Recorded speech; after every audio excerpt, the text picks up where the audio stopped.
Council acting as a successor agency to the redevelopment agency of the City of San Bernardino. As we commence, I ask that you please silence your electronic devices, refrain from creating any disruptive sounds.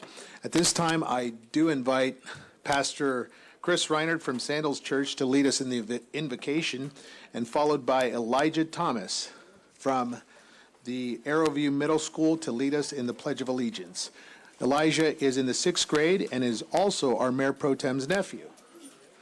Welcome both, and at this time, our invocator, Pastor Reinhardt.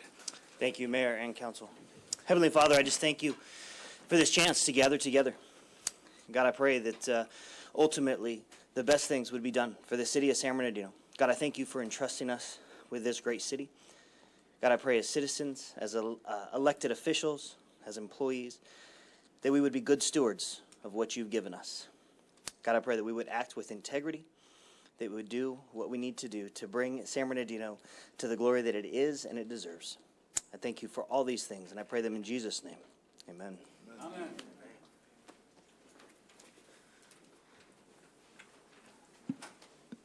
Do I start? Please start. Yes.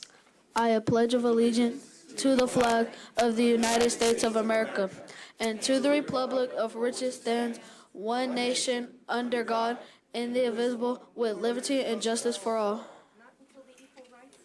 Thank you. Thank you, Pastor Reinhardt and Elijah. We appreciate your community service and involvement here in our community. At this time, I will ask the city attorney, is there anything to report from the closed session? There's nothing to report, Mayor. Very good. For our presentation portion, moving on to our presentation portion, at this time I invite Mr. Taylor from Assemblymember James Ramos' office to please provide the announcements. Mr. Taylor, welcome. Yes, hi, welcome. Hello, everyone. Welcome. Isn't it a beautiful day in San Bernardino today? How you doing? Just have an announcement this Saturday at His Light Neighborhood Church, located at 863 North Mountain View Avenue in San Bernardino, California. We will be having our taxes and tacos, where they can come and get tax preparation for free, as well as enjoy some nice tacos. Okay, so once again, and it starts at 10 a.m. to 2 p.m. So we'd love for you guys to come out. Okay, thank you. That'll be all at the moment.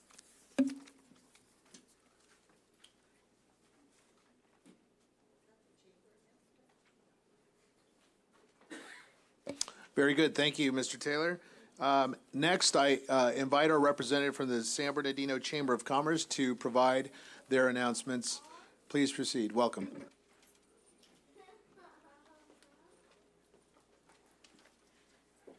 Good evening, everyone. I am Leslie Stevens. I'm an executive board for the San Bernardino Area Chamber, and I'm also the newly appointed group sales manager at the DoubleTree Hotel. Grab a pencil and paper, as you may want to jot down some telephone numbers of events coming up that may be of interest to you. Quite an artsy 2 weeks coming up with the theater performances, the symphony, and the arts festival. Starting with tomorrow, March 7th at 5:30 at the Chamber of Commerce offices, 546 West 6th Street, the Chamber will be hosting an informational meeting on their proposed trip to Cuba this coming November. If you're interested in visiting this fascinating country and would like to know more, please RSVP the Chamber at 909-885-7515. On Friday, March the 8th, at the California Theater of Performing Arts on 4th Street, experience the magic of Disney's Tarzan live on stage. Additional performances Saturday at 2 p.m. and 8 p.m., and then again on Sunday at 2 p.m. Call the theater at 885-5152 to reserve your seats. Saturday, March 9th at 8 a.m., Assembly Member Eloise Gomez Reyes will be hosting an interfaith conference entitled The Bridge at San Bernardino Valley College. Call her staff at 381-3238 for more details, while at 12 noon on the same day, promote a healthy lifestyle at the Health to Wealth Expo and take place at the Rubber facility at 115 North De La Rosa Drive. Call 618-2616. On Tuesday, March 12th at 5:30, the San Bernardino Unified District Board meeting takes place at the Indian High School. Call 381-1245 on Wednesday, March 13th at the San Bernardino Area Chamber of Commerce. Of Government Affairs Committee taking place at 9 a.m. at the Chamber's office. On Thursday, March 14th, the San Bernardino Unified School District, in partnership with the San Bernardino Chamber, presents their Principal for a Day program. Call the school district at 381-1250 for more details. On Saturday, March 16th, the Child Care Resource Centers presents their 6th annual Family Play Day at 111 East Mill Street. Call 866-674-KIDS for more information, while at 11 o'clock on that same day, the City of San Bernardino Development Department presents the San Bernardino Arts Fest featuring local artists, and disciplines at the San Manuel Baseball Stadium on East Street. Call 384-5357 for more information. Later that evening, the San Bernardino Symphony Orchestra presents an evening with Melissa Manchester at the California Theater of Performing Arts. Call 381-5388 for more information and reservations. And may the luck of the Irish be to all of you on St. Patrick's Day, Sunday, March 17th. Have a great 2 weeks. Thank you, Leslie. We appreciate our Chamber of Commerce. We thank you for coming tonight. Thank you so much. I would like to move to our appointment portion of tonight's agenda. Tonight, I will appoint 3 individuals from the mayor's selection process for my appointments. Mr. Terry Elliott, who will replace Mr. Carey on the Public Safety and Human Relations Commission, and Mr. Avila, Rick Avila, who will replace Mr. Savage on the Measure Z Citizens Oversight Committee, and also will be appointed for Parks, Recreation, and Community Services Commission. Is there a motion to approve these appointments? Second. All right, if members would cast their vote.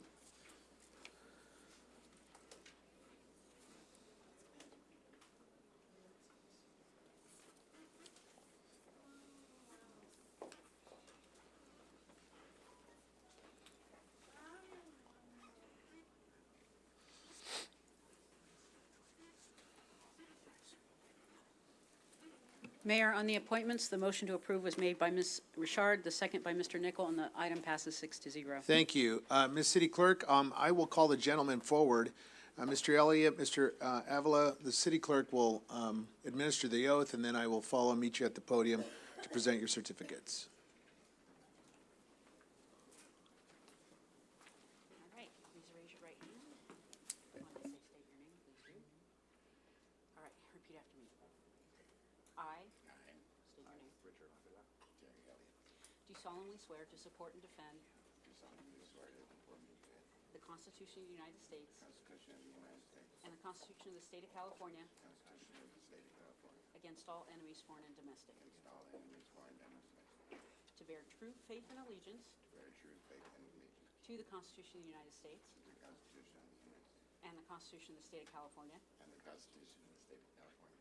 that I take this obligation freely I take this obligation freely, without any mental reservation without any reservation or purpose of evasion, or purpose of evasion. and I will well and faithfully I will well and faithfully discharge the duties discharge the duties upon which I am about to enter. upon which I am about to enter. Awesome. Now I need your signature. Very good. We, at this time, I want to call forward Mr. Avila. If you join me, please. Mr. Avila, we thank you very much for your community involvement, your interest in our passion for our community, and I'm you're representing the mayor's office on the Measure Z Citizens Oversight Committee, and we thank you very much for your participation and involvement. All right, thank you, Mayor. Thank you. All right, and we'll take a picture here. Show the logo.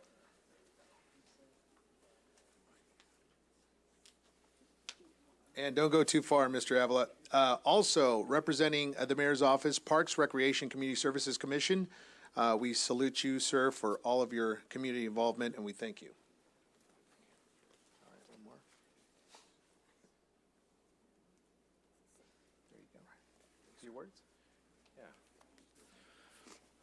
I want to thank the mayor, Valdivia, for appointing me to these important positions. I look forward to working with the city of San Bernardino, especially the parks and recreation.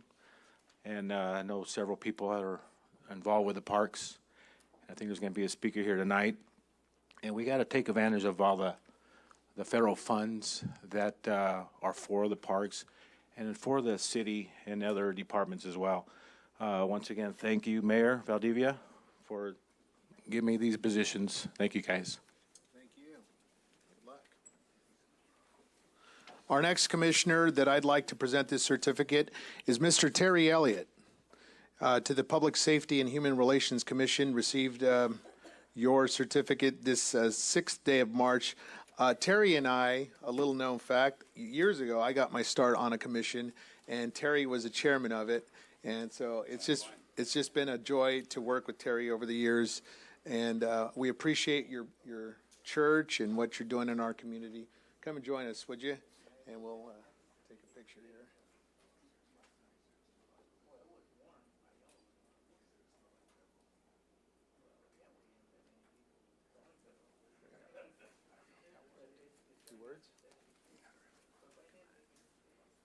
Thank you, Mr. Mayor. He is correct that we started out when it was just the Human Relations Commission. And so I support our city and hope we can be of support to the mayor and this council in bettering our relations with our community and our electeds. Thank you, sir. Very good. Thank you. At this time, we will enter our public comment portion of tonight's meeting. We will reduce the minutes to 2 minutes, so if the city clerk would reflect that on our minute clock, we'd appreciate that. Our first speaker is... I'm sorry, but can you give us a reason why we're reducing? We've gone from, we started off with a blue and a yellow, and 3 minutes, not 3 minutes, 6 minutes, not 6 minutes. Now, just arbitrarily, without the council, at least not from this council member's understanding, you're just arbitrarily, again, reducing something without even polling the council. Could I at least poll the council to see if we agree with reducing the amount of time that the speakers have to 3 minutes? At this time, we will move to our public comment section. I'd like to poll the And council ask on for- that. I'd make the motion that we allow 3 minutes. Discussion. We have a lot of speaker slips tonight. We'd like to move it forward. It's the discretion of the chair to provide some traffic management. So there is a discussion point. Any council members? If not, I would like to allow for 3 minutes. It was posted in the agenda, Okay. 3 minutes. I think it's only right that we recognize the public. We work for them. All right, so if members would cast their vote on the motion, please. Voice vote, Mr. Sanchez? No. Ms. Ibarra? Yes. Mr. Charette? Yes. Mr. Nichol? Yes. Ms. Richard? Yes. Mr. Mulvihill? Yes. The item passes 5-1.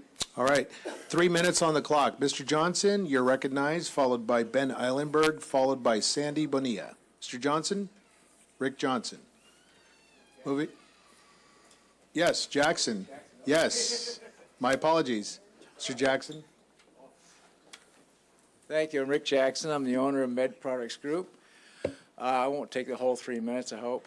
I just want to express my disappointment at the city for not following your procedures in the cannabis permit process.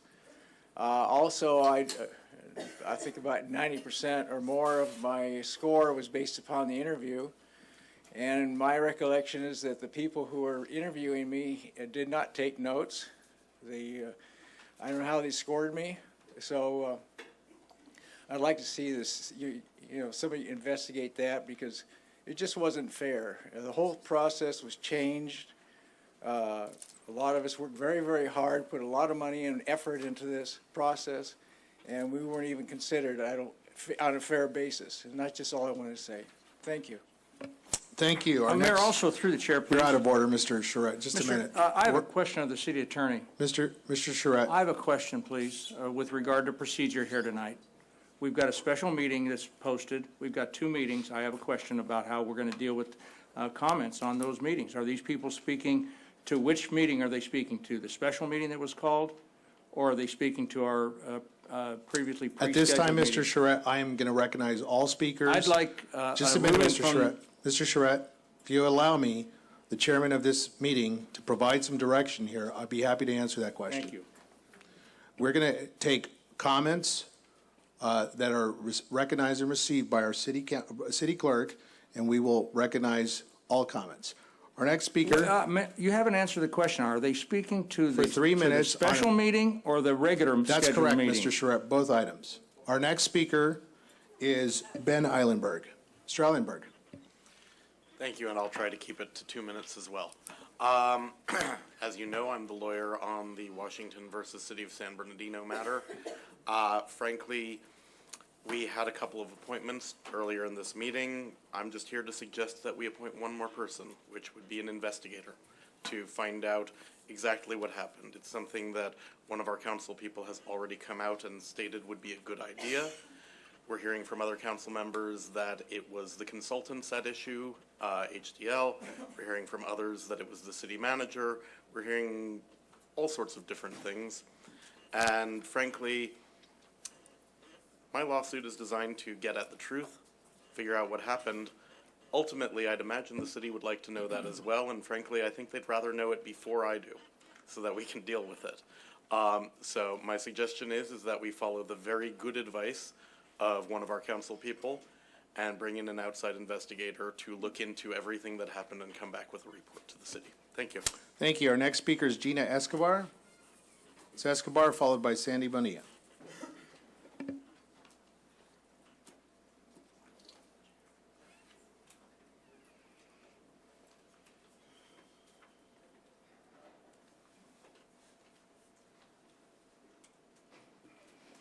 Good evening, Mr. Mayor and Council. My name is Gina Escobar. For those who are Catholic, happy Ash Wednesday.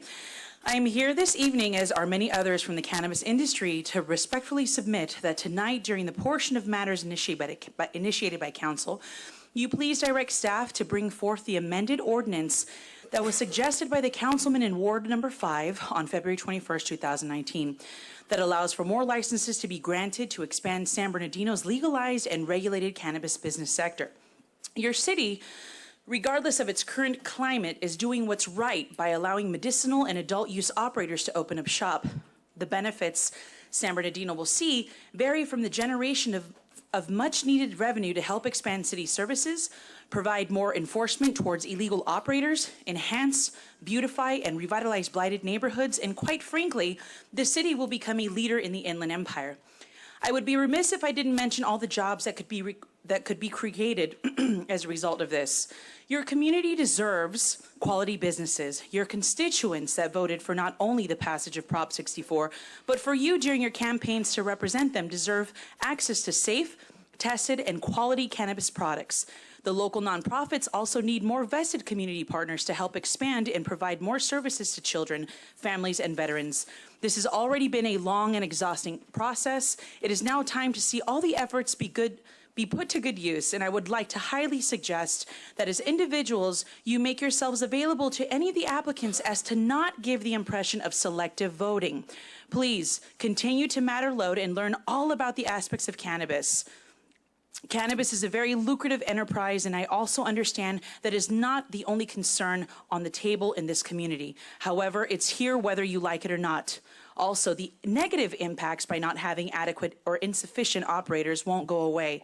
I am hopeful that you will all continue to consider this. I know it is not easy, and public service isn't as glamorous as some make it look like. You are all good people, and I'm confident that you will do the right thing. Thank you for your time, and may God bless you. Our next speaker is Sandy Bonilla, followed by Christopher Kim. Good evening, Mayor, City Council. My name is Sandy Bonilla, and I'll be as quick as I can. I'm coming here on behalf of the young people of the city of San Bernardino. Many of you may not know who I am, but may have known my late husband, Bobby Vega. We've been an advocate for youth. I've been for 19 years, and we've built a wonderful program, a conservation corps. We employ so many young people in the city of San Bernardino. And I just wanted to, first of all, thank Mayor Valdivia for being a big supporter of young people, and especially job training programs. But I also want to just to really, the reason I'm coming here is because as a person who's advocating for kids, so much opportunities with the state funds are out there to bring in programs into San Bernardino, and I've been doing this for 19 years. And I see so many opportunities come, and sometimes I don't see them coming to San Bernardino. And many times it's because when these opportunities come, they look awesome, and the next thing you know, they're gone, and then the programs go to another city. For example, there's a wonderful one right now that we're hoping to really apply for, and that's the Youth Reinvestment grant funds. And a lot of these funds also can provide job training in parks. And I'm really, first of all, I want to thank Mayor Valdivia because I've already brought this to his attention. He's 100% behind the young people and really preparing them for the next generation. These are your leaders. I've been working specifically with the young people from the Mount Vernon area.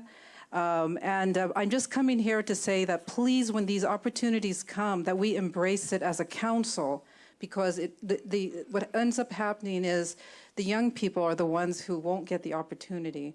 And so I'm out here I've been here for, Bobby Vega is not here with me right now, but in spirit, he's still with me. I brought my brother, Tony Cifuentes. And just, again, these opportunities come, and I really would like to actually meet with the city manager on that. And also, like I said, for example, the Youth Reinvestment Fund is due in 1 week. 1 week, and it's $1 million into the city to really help out. And so I've been working on it, and I just said there's more funding out there, and a lot of this can really help improve the parks. Oh, and by the way, we did put in for an AmeriCorps program to help do services in the park, and yesterday we got a 99% opportunity that it's coming to San Bernardino for the parks. And see what happens when you have people working together, you can get that, and that will employ 10 people to really help support and to help job training, and that's what we do. And so again, I'm also the director and the co-founder of the Urban Conservation Corps that's located here in San Bernardino. I thank you. Thank you, Mayor. Our next speaker is Christopher Kim. Mr. Kim, followed by Paul Sanborn. Mr. Good Kim? evening, everyone. I just want to say once again to everyone sitting in front of me, this is a hard job. You guys are taking on a hard thing. John and I, we've known each other for a few months, and we had arguments before, and we said, and also some of the other city employees, we had arguments before too. But you know what? Blame game is useless. You know, let's not blame people and just try to fix this. Let's go back to you guys wrote a wonderful ordinance. You know, let's follow it. You know, and we're not an island, by the way. This is not a Hawaii. You know, HDL goes to every city. I know them very well, and they go to the city and they say you should do it by this many people in your city. But surrounding San Bernardino is so many population. You can't forget them neither. You want to bring their money into San Bernardino, not just bring the money from within San Bernardino. So if there's 39 applicants, why not let the market take over? By the way, if we follow the ordinance by itself, I qualify. I mean, our group qualifies. We get a license. We follow what court says. But what I'm saying is that there's also 5.3 that says that not every cannabis shop should be in one location, but everything seems to be in District 3, Ward 3. It shouldn't be like that. I ask you, work a little bit harder. I know it's really hard because this is crazy. I mean, every time I got involved in within a city, I'm not even a lawyer, and I've been an ad hoc committee member. So I know how difficult it is. So please hang in there. and fix this thing, and then let's move on. It can bring a lot of money to the city. Thank you very much. Thank you. Our next speaker is Paul Sanborn, followed by Myrna Overstreet Spear.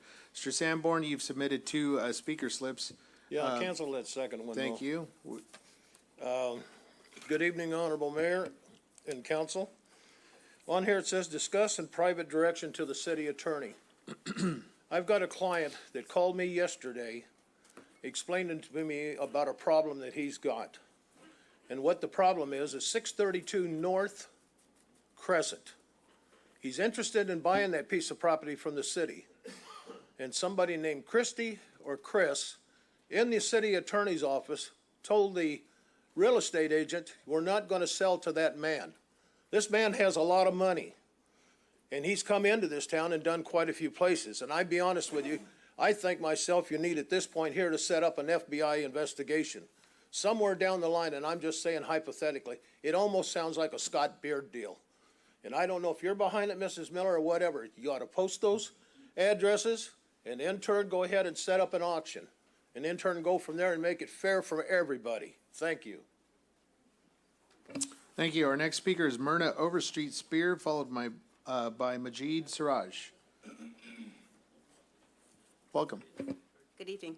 My name is Myrna Overstreet Spear. I'm a lifelong resident of San Bernardino. I live in the South Waterman area for many, many years. Major issue that's going on Norman Road, my family owns 3 acres. So from Waterman Avenue for several feet just before Foisey, we own property. When the large Kohl's building and the other warehouses were put in many years ago, it stopped the water from being able to, all the concrete and asphalt stopped the water from being able to recede or absorb into the ground. So on multiple occasions, one being a month ago, when we had the heavy rains, the street turns into a river. And in front of my property, or my grandmother's property, all of the water right in front of there runs down to the corner of Norman Road and Waterman. So in front of our property, there's about like a 2.5-foot ditch that is open. And so that if someone drives down the street, they're going to hit that ditch. So I've made 2 calls to the city, as well as the neighbor across the street has made 2 calls to the city. They cleaned up the dirt that had run down to Norman and Waterman, but they left the ditch there. Very dangerous. So when I called the second time, they canceled my the second appeal because the neighbor across the street had already called, but today the ditch still remains. Okay, so that really needs to be addressed. I know in that area everybody wants to buy up the property, but I would hope that the city is not keeping from doing what is needed to be done because of you want everyone out. But just take care of our city. We pay taxes also. Take care of the ditch because somebody's going to get hurt. Okay. Is the ditch, for clarity's sake, we'll handle the situation. Our city manager will work on it. What is it to the west of Waterman on it's Norman? East of Waterman, on the north side of the street and the south side of the street. So what has happened is the asphalt has eroded, and then all the water has run aggregated in that Yes. ditch area. And this is the second time Okay. that this has happened. All right. So it's a major We'll work issue. on it. We'll get your contact information. We thank you for coming tonight. Thank you. Thank you. And actually, Mr. Mary, Terry did get her contact information. Oh, so- wonderful. Well, Renee, if you would, please follow up with her. Majid Siraj. Mr. Siraj, welcome. Followed by Robert Porter. Honorable Mayor, Council and staff, the Sun called me and they wanted to come and interview me and they published that in the paper. I said, I'm not qualified because I didn't get a license. They said, we still want to come and talk to you. They did, and it's been posted. My name is Dr. Siraj. I'm a principal at ECS Labs, a cannabis microbusiness that is now ranked in the top 5 after last week's TRO issued by Judge Frangi.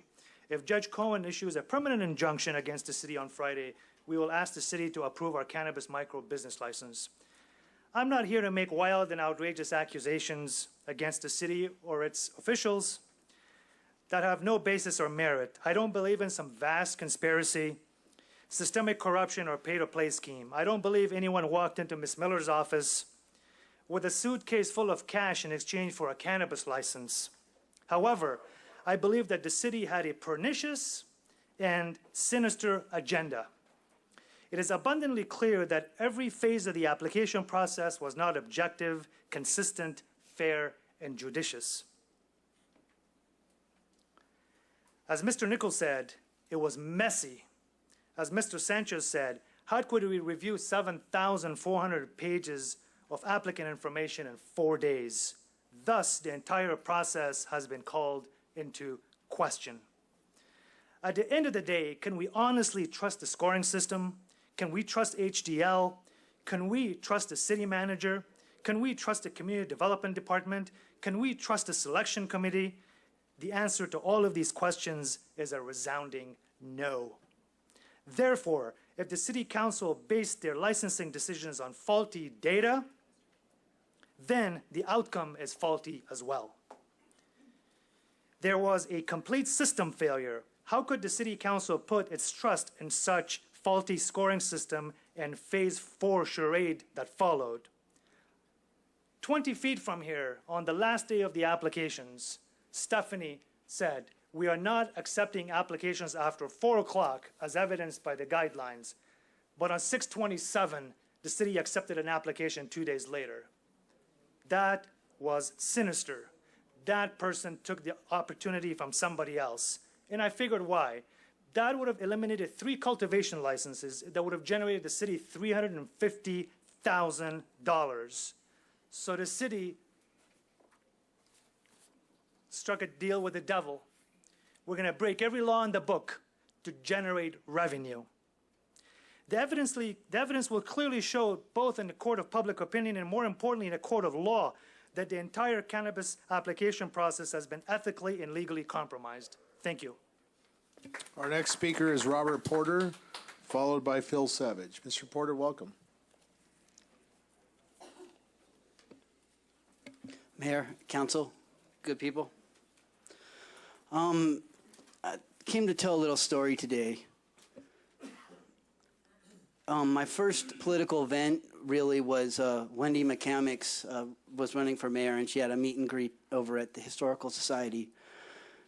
And Ms. B had a like a spy there and everything. It was kind of interesting. It was my first instance where I really saw how politics works. But I took it upon myself during that meeting to ask about cannabis and how we could get it fixed in our city to where it would be fair for everybody. Now, I was pretty much ignored. But still, she said that if thought changed, this or that it might be reasonable. Then speed up a little bit. My first radio show for I Love San Bernardino over at KCAA in the now defunct Carousel Mall. My first guest was former Mayor Kerry Davis. And me and Elmo asked him about cannabis and how we could fix it in our city, so it would be fair for everybody, right? So I continued to come for his first 4-year term, and then he added another year. And we're still waiting for cannabis, and we fought it, and we fought for common sense. I mean, I don't have any money. So guess what happens to Robert? He doesn't get invited to the cannabis meetings that the city manager has. He gets left out of them. Carmel Rowe gets left out of them. Elmo gets left out of them, right? The people who came in here that really fought for cannabis for the city were left out of it, and I know why. Because we would have spoke up when we saw things that weren't fair. And you didn't want to hear that. You didn't want to hear what wasn't fair. But what's fair is for San Bernardinans to get these licenses. That's fair. And if that's not fair in your 39 licenses that you're dealing with or whatever, then make it 1,000, like the amount of liquor licenses we have in this city. Let the real free market decide what cannabis will do in our city. Can you imagine 1,000 businesses filled with 1,000 buildings filled with a new business?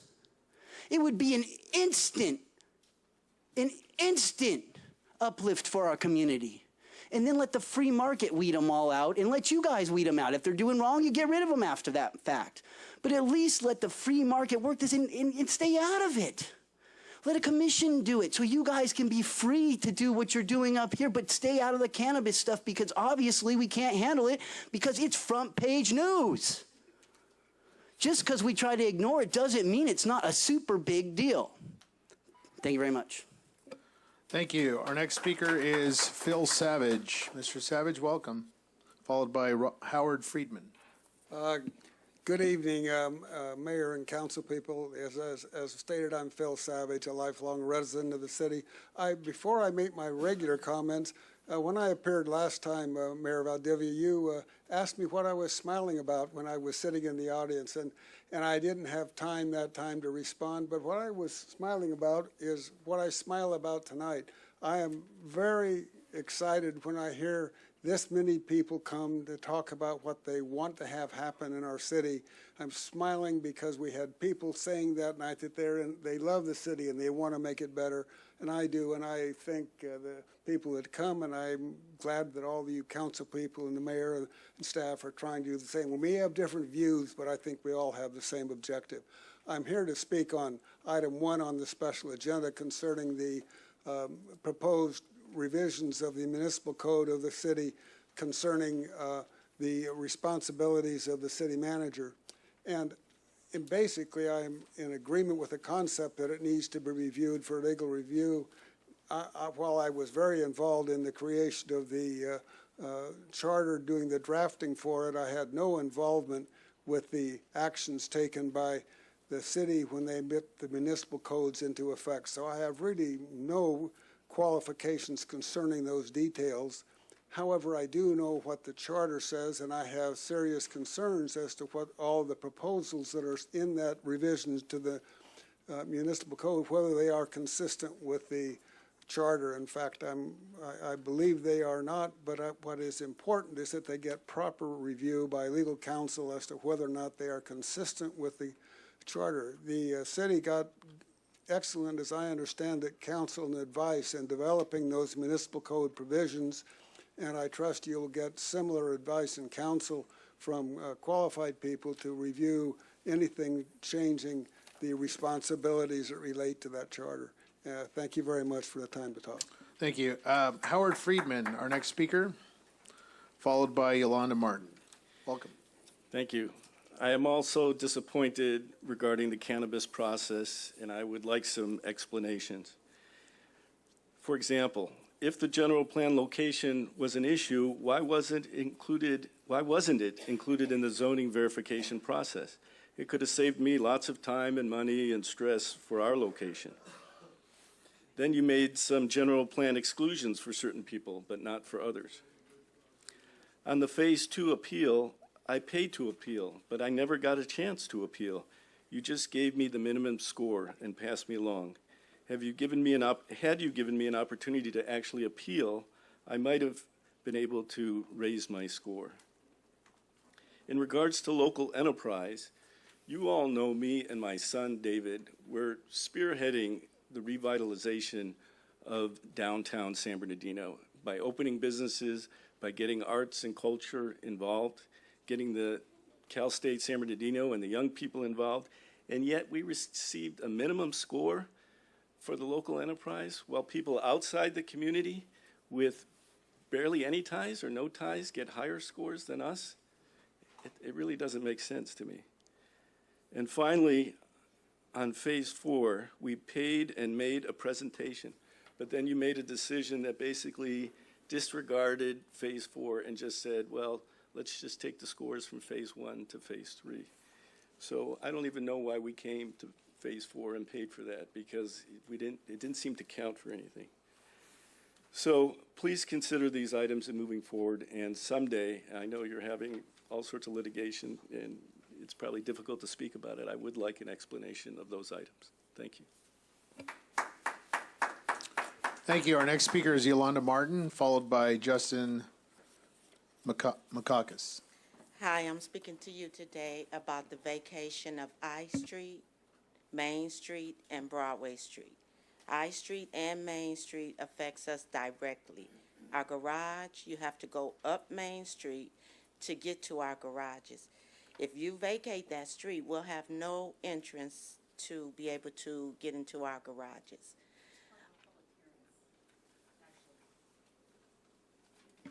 Mayor, that's part of a public hearing. She actually should be sworn in Okay.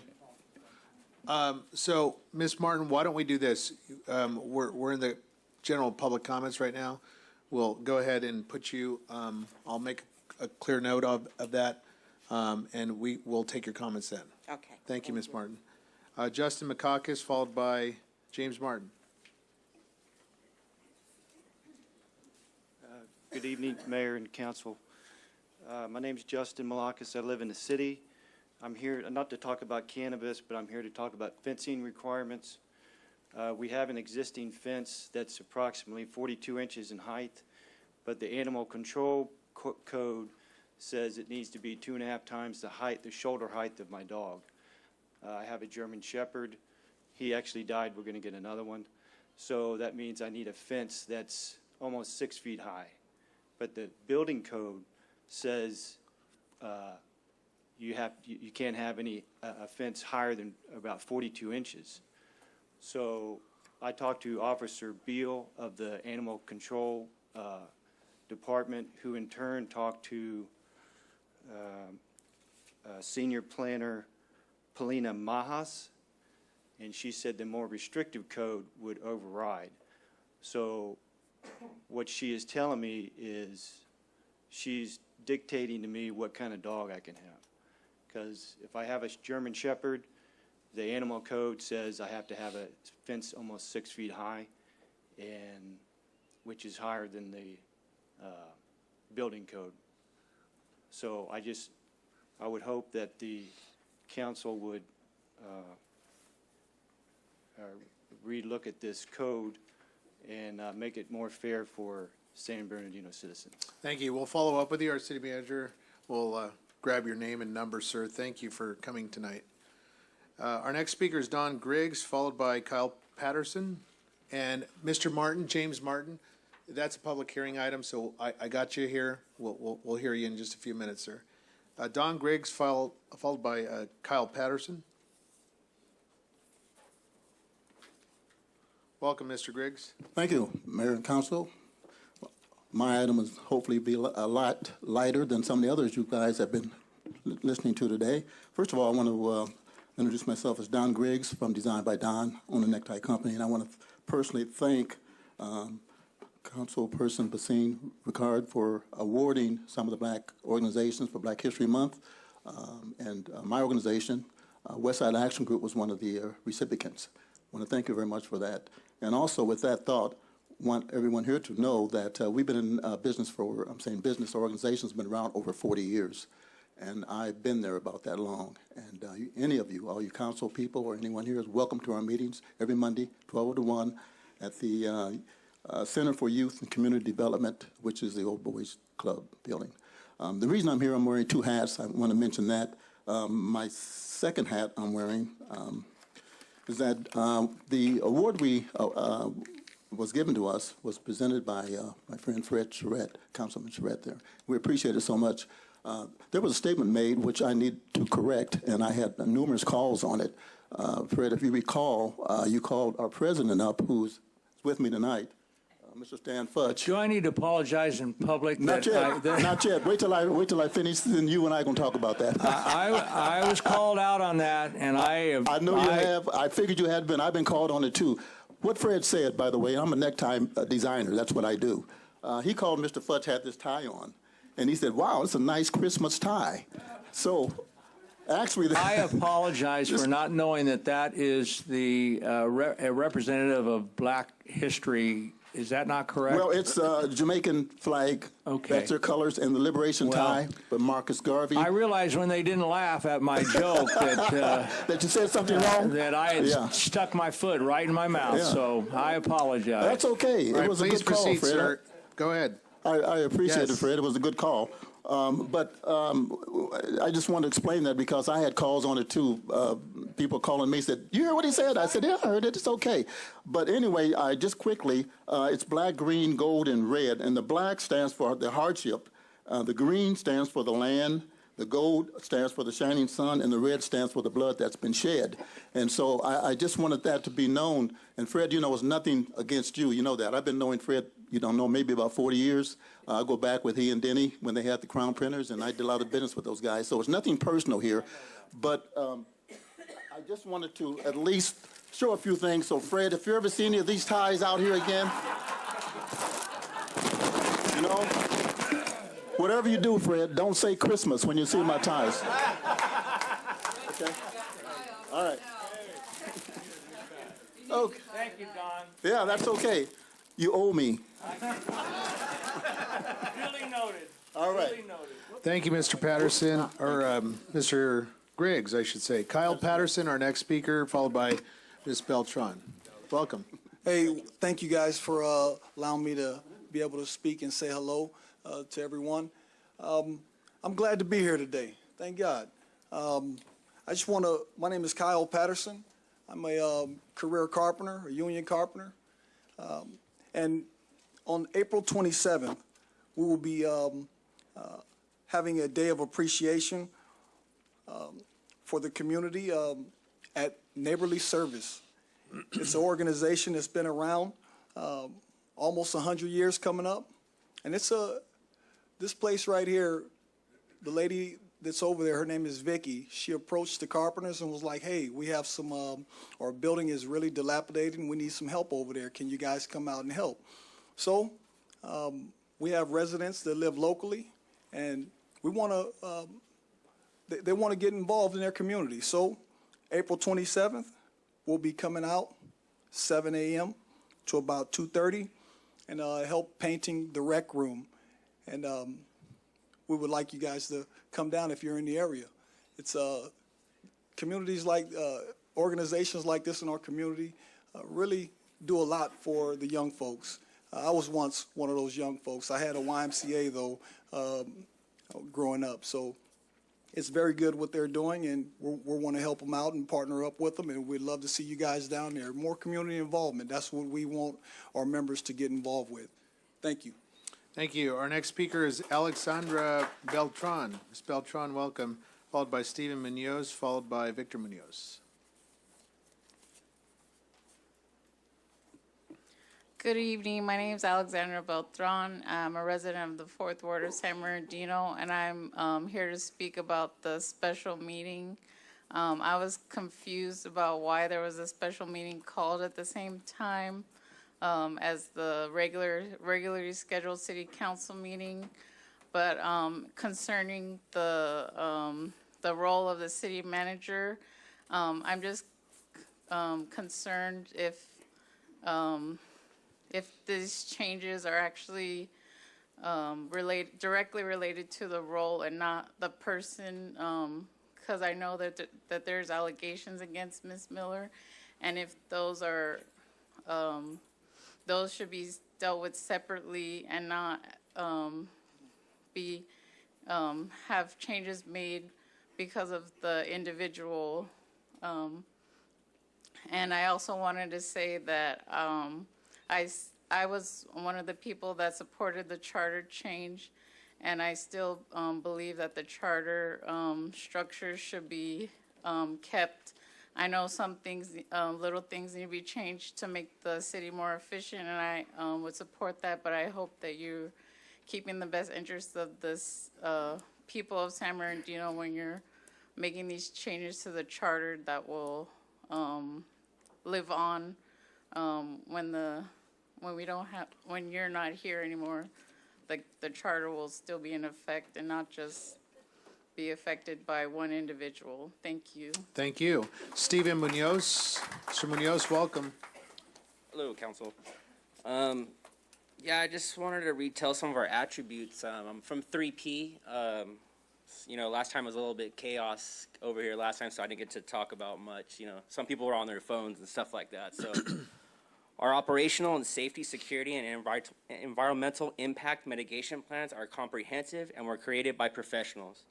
There will be no mistakes with our intentions of our organization when it comes to compliance regulations. Also at 3P, you'll have direct access to anyone on our management team or our government relations coordinator. My goal in San Bernardino is to create jobs, hire local, implement a living wage, train our employees, and give them benefits. With a population of nearly 216,000 residents, we want to give back to nonprofits, and we are currently undergoing the process to establish a Veterans Resource Center that will be open and free to those that are serving and have served our country. We're located off the grid in an industrial part of town. We will soon own our entire facility of 5 acres, made up of 3 buildings totaling of 49,000 square feet with 5 10-foot electric gates. We are going to enhance and beautify our hidden gem in Ward 3 by becoming eco-friendly, having drought-tolerant landscaping, updating our water systems, and installing solar panels. 3P will be ADA compliant because we value accessibility. Most importantly, we are over 2,000 square feet away from all sensitive uses. My brother and I have helped thousands of people. We love this city and want to make money for this city and help the residents of this city. 3P has made it thus far, and we are thankful that you will consider us for a license. Thank you for your time. Thank you. Victor Munoz. Mr. Munoz, welcome. How's everybody doing? I really appreciate you guys being here tonight and listening to all of us. I just wanted to start off by saying yes. Excuse me, sir. Gigi, if you start the time, please. Thank you. There you are. A few of us are hurt. We have a lot of family members out here right now, new family members that all applied. You have a lot of great applications in your city right now, and you guys have a great opportunity to move forward. I wanted to make sure that you guys were paying attention to my brother that just came up. I wasn't able to attend when that circus happened, and I got to see it on video, and it was terrible. It was terrible, and I know a few of you stepped up and wanted to talk, and a few of you didn't. And we're all aware. Every one of us is aware of who that was and who wasn't. But one of the things for me was I wanted you to pay attention to my brother. Okay, we got in this business because of his lupus. We moved forward. We beat the odds, and we've been doing this for over 13 years. We're spending $11.2 million on a building right now in your city. We have electricity on 5 gates. We are a compound sitting on 5 acres with over 40,000 square feet. We're the old Stingers building it used to be. Everybody always says Stingers, oh my God. Drive by it now. $500,000 going in renovations, new roof, new air conditioning, new landscaping, and we're going to give more. Now, I'm a drop in the bucket. There are people out here that are more qualified than me, and they didn't get a license. Give everybody an opportunity that applied. You've had those applications long enough. You should know by now that they're all great. That's it. Thank you. Our next speaker is Joseph Patrick Doyle. Mr. Doyle, welcome. Dolores, followed by Dolores Armstead. Mr. Doyle, welcome. Your Majesty and honored councilman. When I spoke last month, there was a gentleman that's here tonight that jumped up and said, well, we don't need any old white-haired old men speaking. Now, I understand that we got 3 minutes to talk, but I never understood there was an age limit to speak at this council. I don't know if that person has got some kind of a quid pro quo with the mayor. Immediately after me, he jumped up and impugned the honor of this city attorney. And not one of you objected to that. And I sort of wonder, the guy's doing a good job. The other item I've got that's sticking in my craw is you guys picking on the city manager. You have not come up with anything to impugn her honor. You just want her out of the way so you can appoint your own person, and that's not right. Thank you very much. Thank you. Our next speaker is Dolores Armstead. Ms. Armstead, welcome, followed by Karina Cornejo. Welcome. Hello, Mayor and Council. I'm here again because we have yet to hear anything from the city regarding the position of the former Boys and Girls Club. As you may recall, the CEO of the new entity is the same CEO that lost our Boys and Girls Club 50-year charter through financial and operations mismanagement. What makes you think he is not mismanaging funds and operations now, especially since he's not accountable to any oversight agency? There is a group of very concerned citizens, including a founder, a school board, former board members, and citizens that have provided the city Parks and Rec and city manager with information on potential alternative uses or of ways to serve the kids in our neighborhood. Nothing since our initial request in November. We haven't heard anything.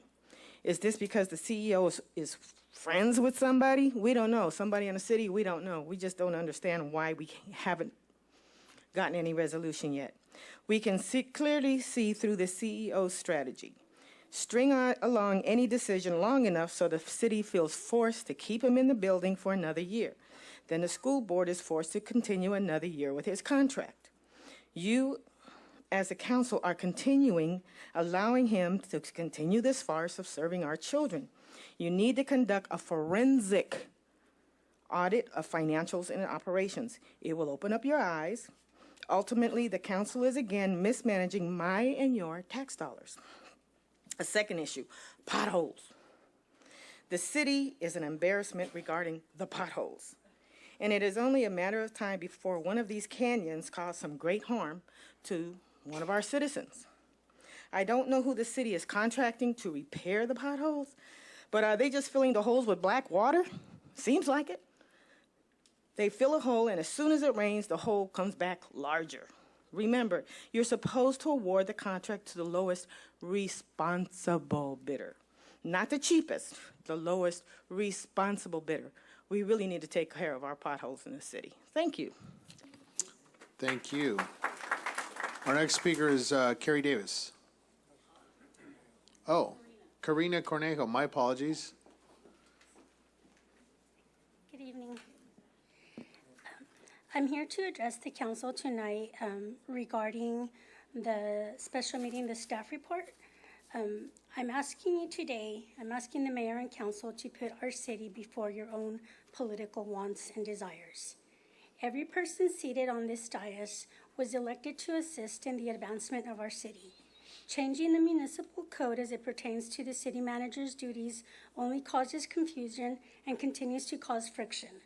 Changes to the municipal code do not change the underlying document, which is the city charter. The only thing gained by these changes is further confusion. Our city charter approved the duties given to everyone elected. What is being proposed tonight goes against that charter. I want to be perfectly clear, these amendments go against what we, the voters, approved in that charter. The item being presented tonight is an affront to that vote.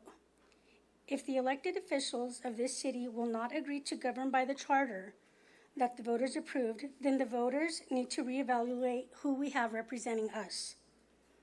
Every elected official took office fully aware of what their powers and duties entailed. This recommendation changes those duties. So I'm asking, did you lie when you took those oaths, or did you take that oath knowing that you wanted to do something contrary to the job you were saying you were taking? Are you going to respect the voters' voices? Because if you're not, we, the voters, have decisions to be made on our own. We deserve a council and mayor who want to do this job. Ladies and gentlemen, every one of you were elected in hopes that our city would be led in a clearer path. That path is accomplished by making our city safer, attracting and keeping businesses, increasing home ownership, and cleaning up the blight. Those are the goals that we want you working towards. Thank you. Carrie Davis, welcome, followed by Mr. Ojeda.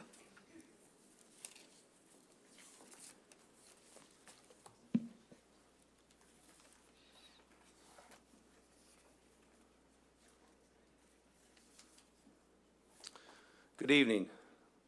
I would like to express my opposition to the proposed changes to the Municipal Code 2.02.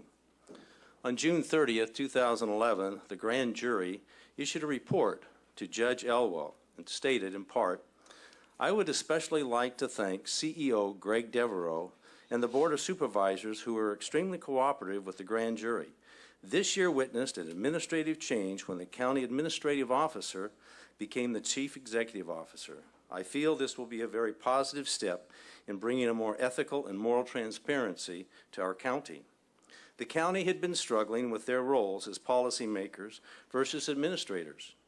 As a result of this grand jury investigation, they made changes in their organizational structure. This change helped to more clearly define the lines of authority.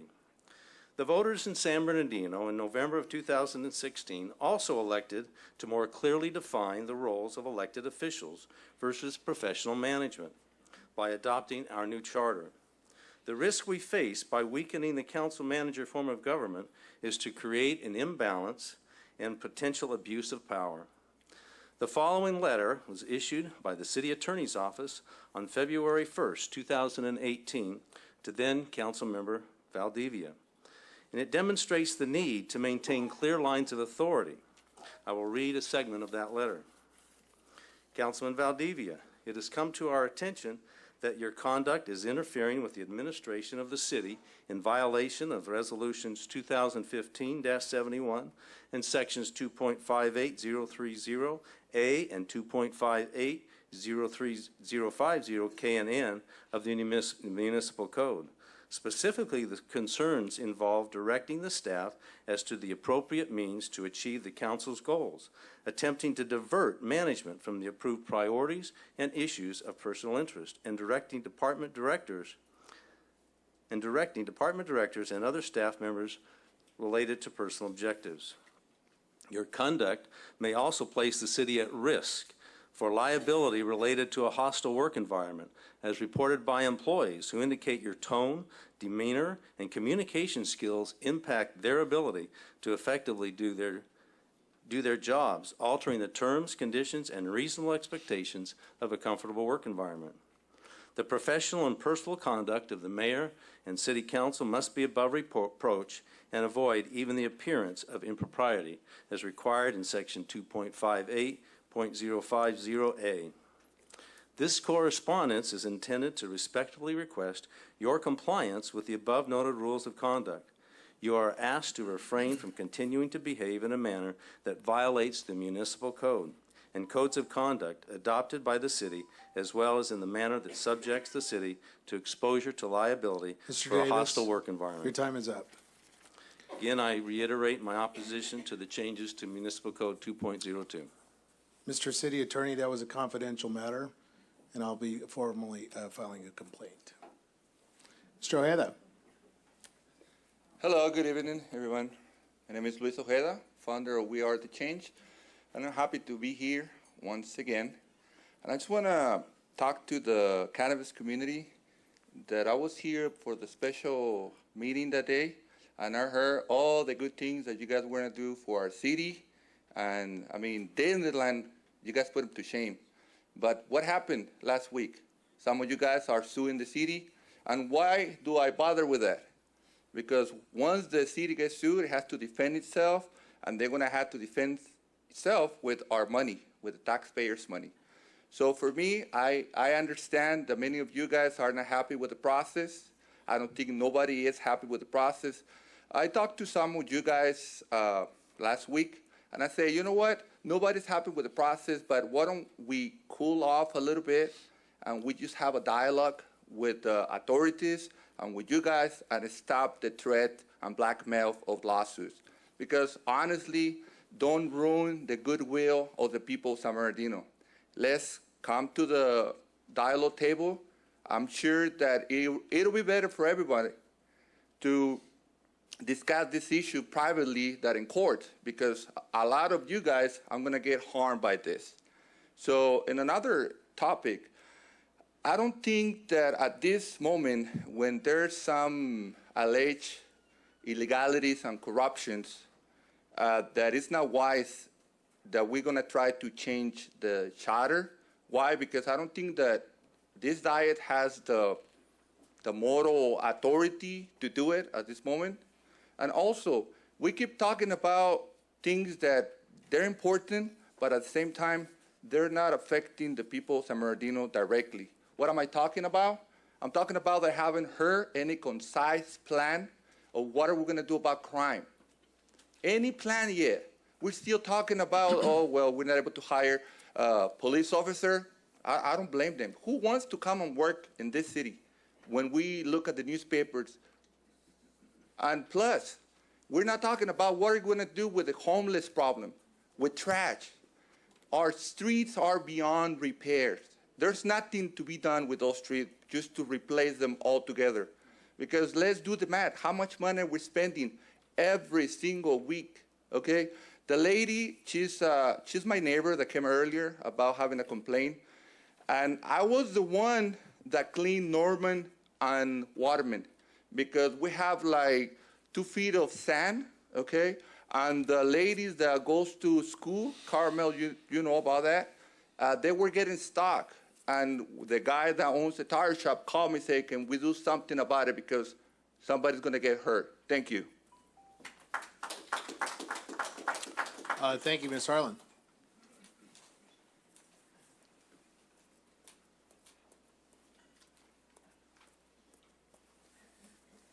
Shirley Harlan, I'm speaking at about this special meeting.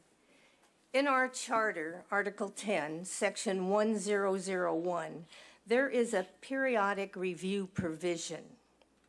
Have you identified a process to ensure this review? This is the time to identify potential amendments that enhance clarity, efficiency, and the principles of the council management government we voted and passed. Give the charter more time. We were not blind that it might need amendments. There will be an election for Ward 3, and the elected officers of the attorney, city clerk, and treasurer will expire. You are in a transition, and as it's been said, it's not easy. You made progress on several ordinances updates, but this is much different. Yes, your roles have changed. The mayor especially does not micromanage the city departments. The city manager does not make policy. Council members elected in their wards are concerned with the entire city's welfare in deliberation of policy. The leadership styles of the mayor and the city manager appear to be competing with each other, and proposed changes are not the most efficient manner to solve the issue. The red areas in Article 4, you are referring to the attorney's office, is evident of many underlying personal agendas that the mayor and some council members have made known at council meetings, that they do not support the vote of the electorate and accept the new charter. Come on, give the charter more time. Again, I suggest a professional arbitrator to work with you to get the negative background noise we hear and we see that is weakening your strong leadership qualities. You hear from many residents at this podium. I do not feel alone in my comments. It does appear that the mayor is speaking out about positive things happening, and that is good. That's a good use for that role. Keep it up. We need our energy mobilized to clean up the city, build pride that is happening in many pockets of the city. Spreading these events will assist in increasing business creativity and bring new residents. Thank you, Ms. Harlan. Our next speaker is Treasurer Ortiz. Ms. Ortiz, welcome. Mayor, Council, I'm talking about the special agenda item and call it a special agenda item. It's ridiculous and it shouldn't be an agenda item. This shouldn't be a meeting. What is happening is a freaking joke, you guys. The 5 of you from Fred to Jim sat there on March 20th last year and made amendments to the municipal code. Nobody brought this up. Why is this an issue now? Why are we continually posturing instead of doing things for the residents? Why? I don't get it. If you don't abide by the charter, if you don't want to follow the role in which you were elected, then move to a city that best fits your political dreams, because you are not going to use San Bernardino as a stepping stone any further. That's why we changed the charter in the first place. As an employee here, the worst thing in the world was when the council and the mayor's office was involved in the city, because all that did was have employees aligned with council members so they were protected from having to adhere to the city manager. And you want to do it all over again. Mr. Mayor, I want you to be successful. That's why I'm running for city council. So I'm going to tell you something you're not used to hearing. No. That you getting told yes consistently by your team does not make you successful. It is hurting you. You want 6 to follow a vision. Put something forward. But stop trying to strong arm. Stop fighting with the city manager and creating a hostile environment, which is only going to open us up to litigation. Council, you're in the charter. It says you control the council. This is 6 of you right now. So do your job and stop. Do something about streets, put that in a special meeting agenda. Do something about homelessness, put that on an agenda. Do something about the economy and bringing businesses, put that on the agenda. Stop putting your personal feelings on the frickin' agenda. Stop calling special meetings. Enough is enough, and you guys are accountable. So be accountable, because that's what the charter changed, was accountability. That's why we were in the mess we were in, because there was no accountability and there was no oversight. And you know what? The people are not stupid.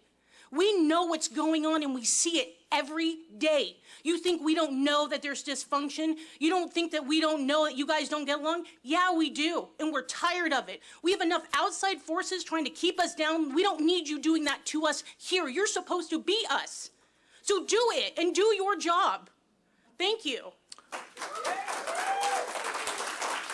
Thank you, Ms. Ortiz. Our next speaker is Carmel Rowe. Ms. Rowe, welcome.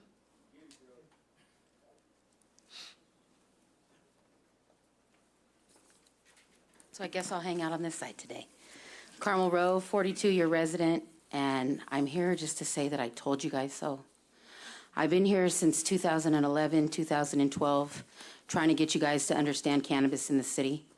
I've told you every single thing that was going to happen, step by step, step by step, step by step, and you've ignored every single thing that I've said. I took 18 months of my own personal time to go in places I wish I'd never go in, to find out who steals VCRs and who sells dope in what dispensaries. Yet I was never asked. Nobody ever asked me. I've been here speaking at every meeting. The commissioners, they asked, they listened. They had rooms full of these people and other people. And then when it was come time to make the law, you guys didn't even take the recommendations. And one of the recommendations was to not have the 600 feet on non-conforming uses. And that's what got you guys sued. You guys gave a permit to somebody who was not even conforming. So you ignored the voice of the people, the voice of the commission that you elected. And I find that as a problem, because I told you, how many meetings have I got up here time after time after time after time? And 2011 to now, think about all the tax dollars that are wasted. Think about all the user utility dollars that are wasted. Think about it. Think about maybe we'd have the vision and maybe those potholes would be filled if we'd have done this already in 2011. So now we're not collecting taxes. The whole process is going to need to be started over, because you know why? The people who were not 600 feet, they needed not apply. But then you're handing out those licenses? Man, I could have applied. But I couldn't apply because of that rule. And then you give other people a license. How is that fair? How is that fair? How is it that you make rules and you break rules, but you expect me to follow the rules? Seriously? No, no, no. The rules have been broken for far too long, and you know, I want to tell you, I prayed about this. I said, God, let marijuana expose the corruption that goes on in the city for all these years. Like those CDBG dollars, like that 2.1 HUD finding, like all the money that goes missing. And I said, Self, I was watching that council meeting over and over and over from last week, and I said, Self, why would they blatantly do that out in the open? You know why? Because they've gotten away with it for so many years that they think they're going to continue. This is not fair to the people. It's not fair to the community. It's not fair to every single person who's invested $1. Let them all come. At the time in which Measure O was defeated, you guys were supposed to defer to state law. And then guess what? Everybody'd have a license or they wouldn't. And you'd know good operators from bad, and we'd be collecting money. Those potholes would be filled, the cops would show up. Instead, now we're fighting lawsuits. And you know what? Anybody who took a campaign donation, when they voted, you know what? They should have stayed out of it. They were supposed to recuse themselves. So anybody who knows what they did should have recused themselves. Thank you. Ms. Rowe. Appreciate it. All right, at this time, we will poll the council members for consent calendar items, starting with Councilman Sanchez. Any polls, sir? Nothing to poll. All right, moving on to Councilmember Barra. I'd like to discuss item 10, 13, and 12, and then table item 9.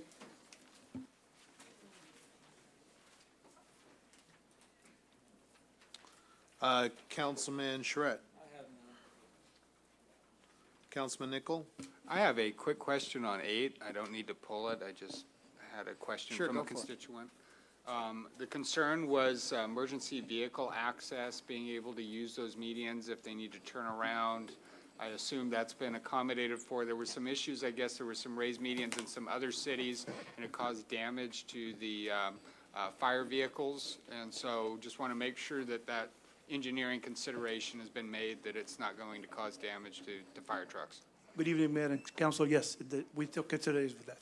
Okay, thank you. That's all I have. Okay, very good. Mayor Pro Tem. I have none tonight. Councilman Mulvihill? I have none. All right, we'll move the balance. Second. All right, if members would cast their vote. When he gets there, I'll mention that.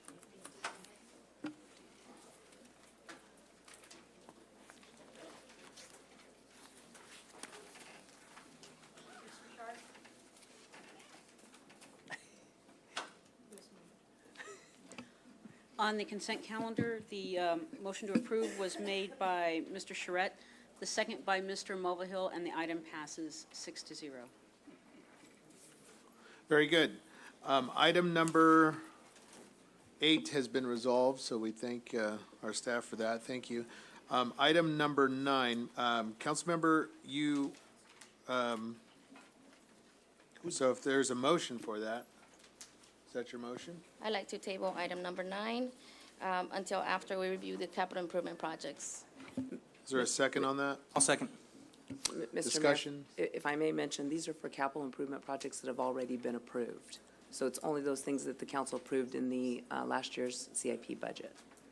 Correct. I want to see the status of all the projects we have pending. Okay, we can bring Thank this item back when we do the CIP update.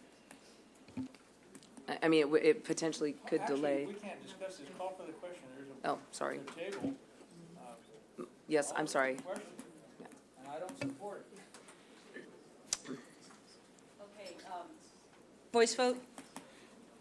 Mr. Sanchez? And this is the table, correct? To table item number 9? Yes, yes. Mr. Sanchez? Ms. Ibarra? I made the motion. So I yes, understand. Yes. Ms. Thank you. Mr. Charette? No. Mr. Nickel is gone. Ms. Richard? And Mr. Mulvihill? No.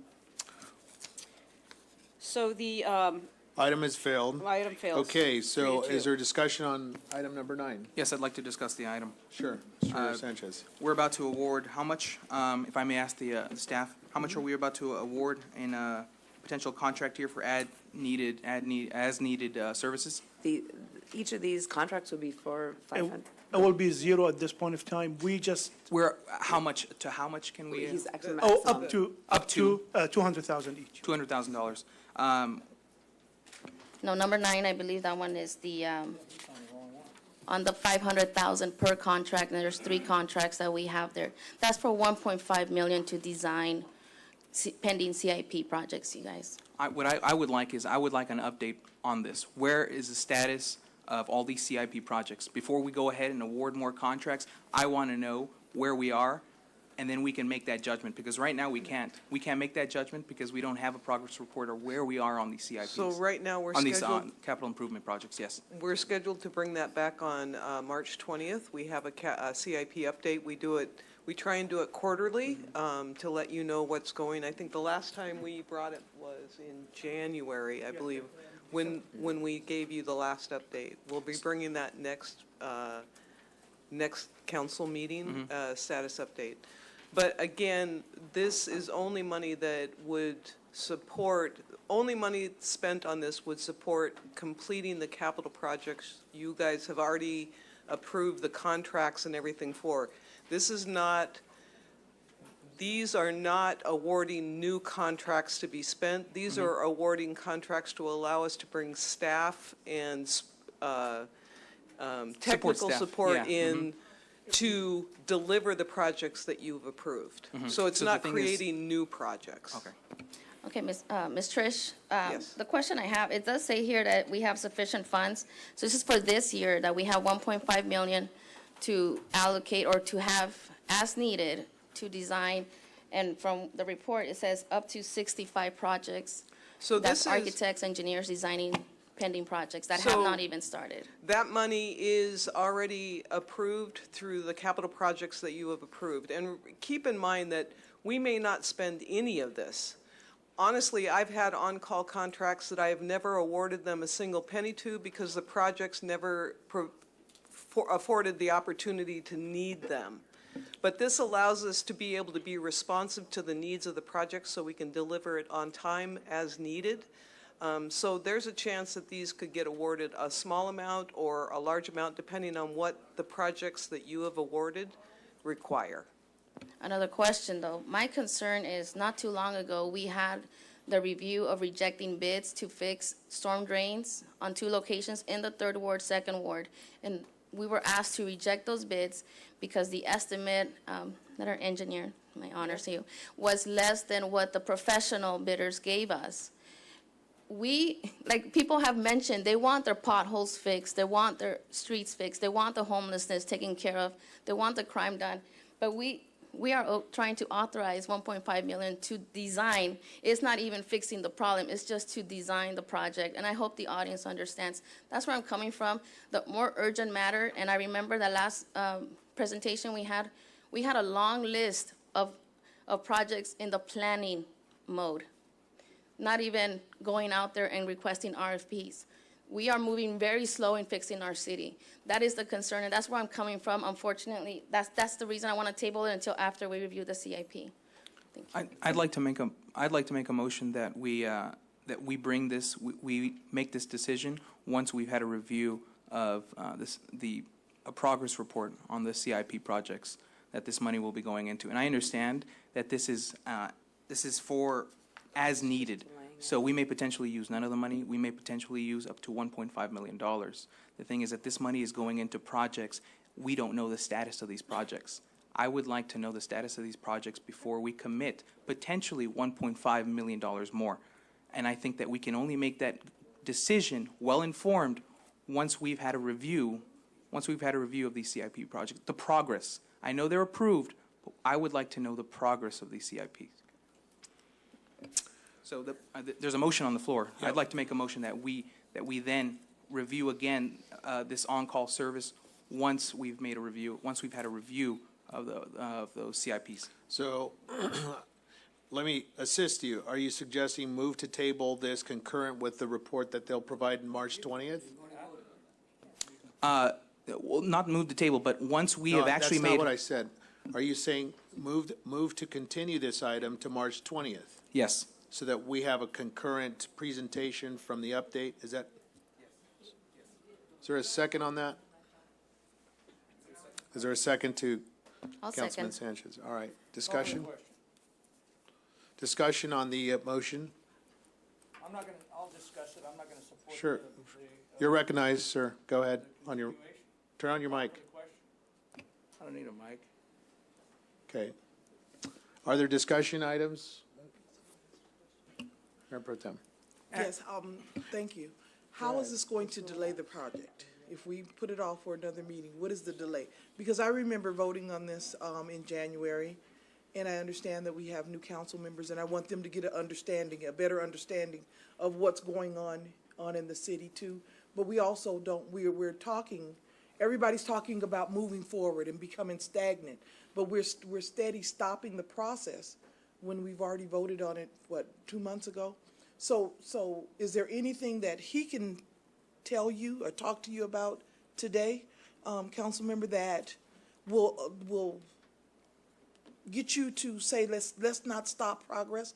One of the things that he did say is that this is money that is not going to be, they may spend the money, they may not spend the money. Let's move forward, and then they can come back with a plan or an update for you. But we don't want to stop progress in the city, so that. These are already approved CIPs. Correct. And I completely understand that. What I want is, before we go and push more money into this, potentially $1.5 million more, I would like to see a progress report. That's what I want to see. And how, I'm assuming, so you said that March 20th meeting, we're going to have a progress report. How large is that progress report? How many pages? I'm going to give you an update on all the CIP projects that we But have. it's like where that, we are. right? Well, it's not that, but, Yeah. maybe 11 pages, 12 pages, something like that. Oh, is that it? It's a spreadsheet. It's a spreadsheet. Yeah,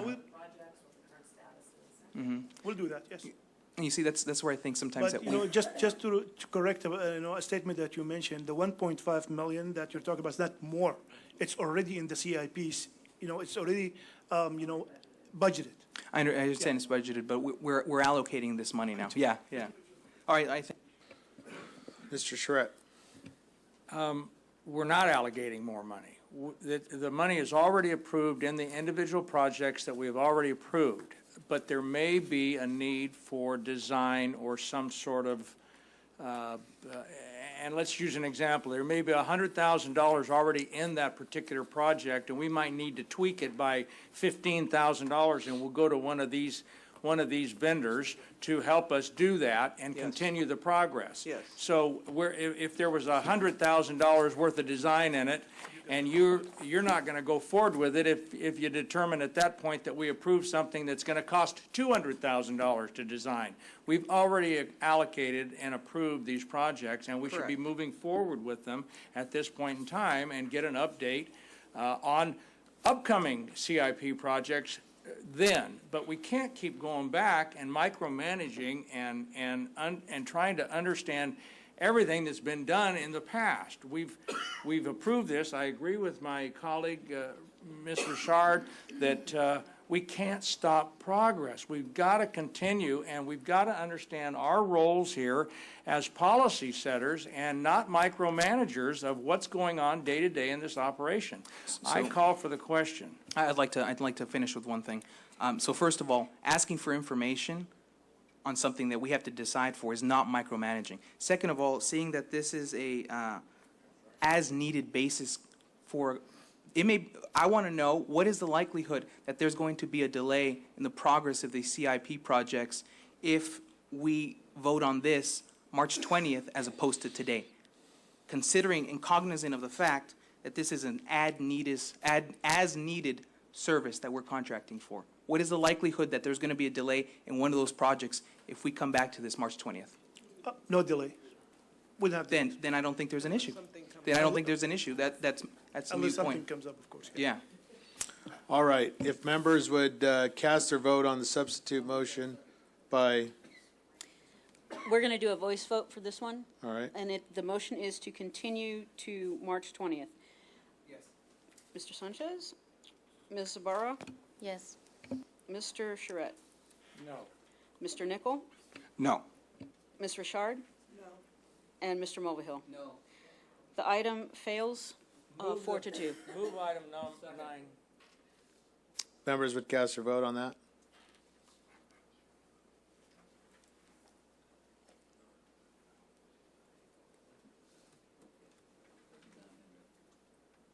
I don't think we reset the vote. No, but I can. Okay. Okay. And I just need your vote, Mr. Charette. On item 9, I'd like to abstain as opposed to saying no. We need these contracts, but I wanted to review them before.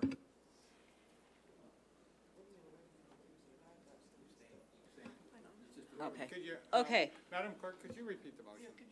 It's the floor motion, Mr. Nichol. Adopt resolution number printed. 2019-32 of the Mayor and City Council of the City of San Bernardino approving agreements with infrastructure engineers, Miller Architectural Corporation, and Black, O'Dowd and Associates, Inc. to provide as-needed on-call architectural services for various capital improvement program, construction, and modernization projects. Members would cast their vote, and the clerk would announce the vote. The vote is 4-1 with 1 abstention. This item passes.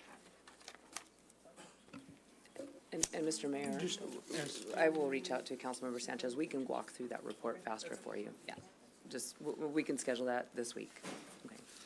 All right, moving on to the next pulled item. Item number 10, Ms. Sabara. I just want to discuss this item. I saw the bids for both, and is there a reason we went with the highest bidder? I mean, I know they're both between our budget, but I just wanted to see your feedback. I saw both of their websites, and I see how you guys. Delman Heights assessment, we went with, they did the better presentation of what is our needed for that assessment. And plus, they are almost local to us. They're not, the other company is out of state. And it will be hard communication between us and them. So this company is in Riverside. And then they had the better presentation than the other company, so we choose them over the other company. And I think the other thing was really important. We have spent some time with Mayor Pro Tem Richard. This is a unique park. I mean, it's got some unique situations related to it. We really talked about the need to gather that community together and talk to them about, the history of that park, what the current uses are, and we feel really strongly that it's got to be someone that can really engage the discussion, engage that community, and really achieve ultimately a real master plan for that park, which is very heavily utilized. There's hundreds of kids there. Yeah, no, I just want to make sure that, I wanted to see your perspective, because on my end, both of them look just as great from what I was able to see. I just wanted the staff feedback. So, yeah, that's fine. Thank you. Councilman Nichol. Yeah, no, I received some. In just a moment, Mr. Sure, Nichol. sure. Ms. Hannah, are we timing individual members, if we would? That's what the council directed. We asked for your, thank you. All right, Mr. Nichol. Yeah, I just received some comments from constituents. I think the dollar amount was a bit of concern, particularly as we are conducting a process going forward on our general plan. We're planning to do community meetings on that. Now we're putting on top of this another 150,000, which is a substantial amount of money. Given our city's current budget, if 150,000 can do a lot of work on a park. And so the concern is, are we paying 150,000 to hire somebody to come in, create a document that may or may not be followed, or engage in a process that may or may not result in anything, as opposed to, investing in actual tangible improvements. So I think this gets back to the question of what is that appropriate balance between consulting services and actual tangible improvements that need to be made in our communities. 150 grand is a lot of money. And, I think, obviously I voted to approve the budget. I voted to approve this, but I think, to be the voice of constituents, I think rightly so. There's some concern about that. Maybe our city manager can enlighten us in terms of what is that balance between consulting services, getting information versus tangible benefits, given the fact that we're a city with very meager resources. I think this situation is maybe slightly different, and this park is being approached maybe differently than some of our other parks. I think you heard a couple of speakers this evening talk about the parkland money that we're hoping will become available to us. I think we're really hoping here to demonstrate the needs of that particular neighborhood. This park, and Councilmember Richard certainly can speak to it better than I can. It has limitations in terms of accessibility. It's been a park that is heavily utilized, so it's not one of the park sites that we think at some point in the future we may want to consider relocating or maybe even consider other options for. So we see this one still being an important part of our overall parkland program. But it does have some unique features that I think we need to really assess the community's expectations about that site, how we can make that more accessible to them, more usable for them. And then I'm hoping that we can use this information to demonstrate real strong community support for this site and for the programming there that we can then help leverage with some additional federal and state dollars. I would, Will this plan help us leverage those dollars? Yeah. Okay. All right, I thank think you. another thing to think about is studies are painful sometimes because you worry that they sit on the shelf. But the study that we did on the transportation aspects of it is what allowed us to get the $10 million. We didn't know exactly how we were going to use it in the end, but you got to be ready when those opportunities come up. So it is a balancing act, no doubt about it. And especially because this park is so critical. No, Councilmember Richard. Councilmember Richard. Yes, thank you. Just one question to my colleagues up here. Have any of you guys been to that park? Yes. Yeah. Okay, so you guys know what condition it's in. And as far as, and there's one way in that park and one way out, which has presented a lot of problems for that park and a lot of problems for that community as far as safety.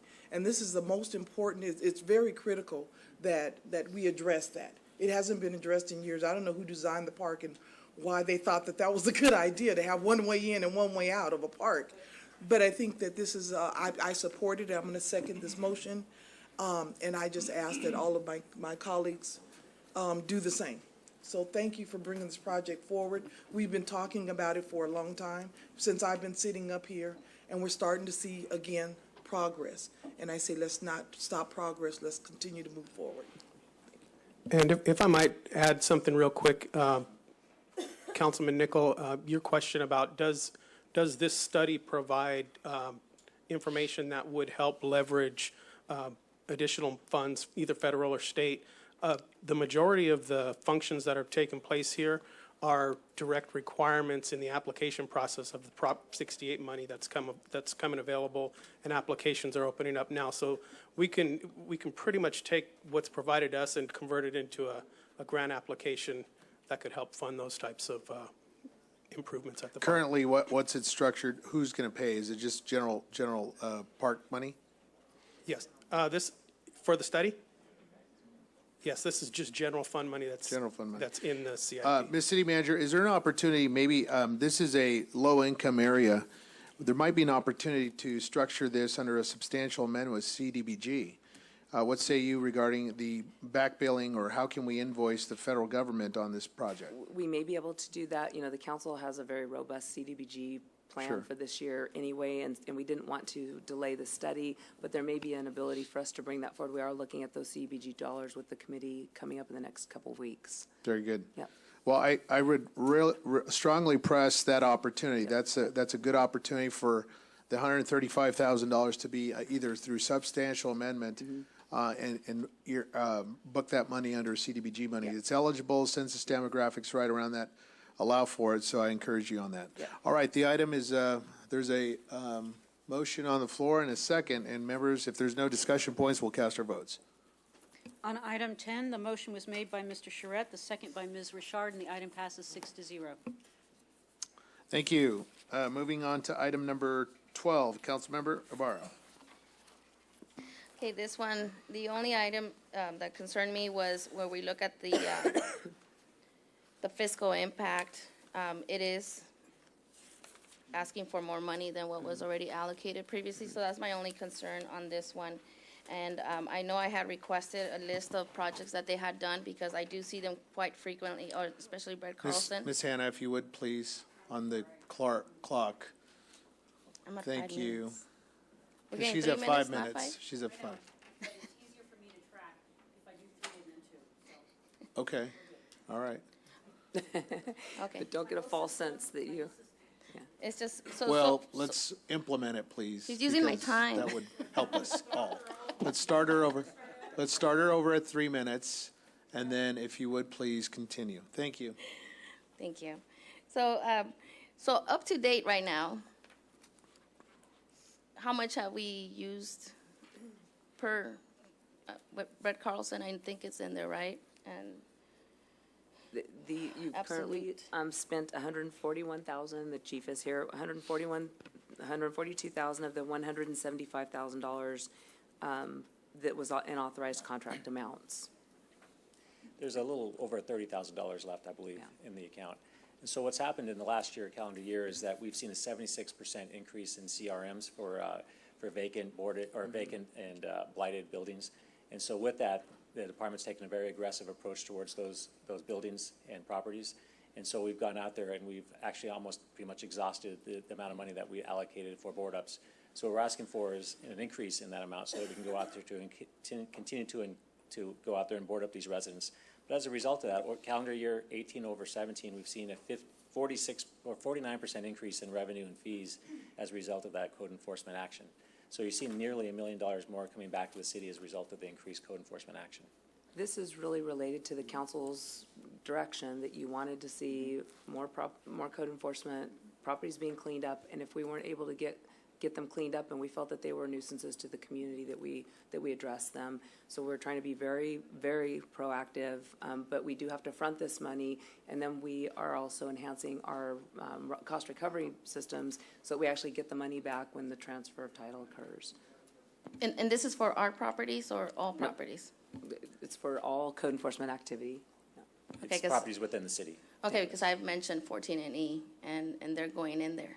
We're having squatters going into that building, and I know we're discussing this. We do have to go through a process, but what we're finding is our code enforcement staff is getting through the process that we have to go through legally to give notice and an opportunity to cure and some things like that. We're trying to get through that process as quickly as possible, and then if we can't get compliance, abate it ourselves. And so we are aware of that one. We're trying to get through the process as quickly as we can, and if we can't get compliance, then yes, some of these dollars might even be used for that. Okay, and there's another one on Highland, by the way.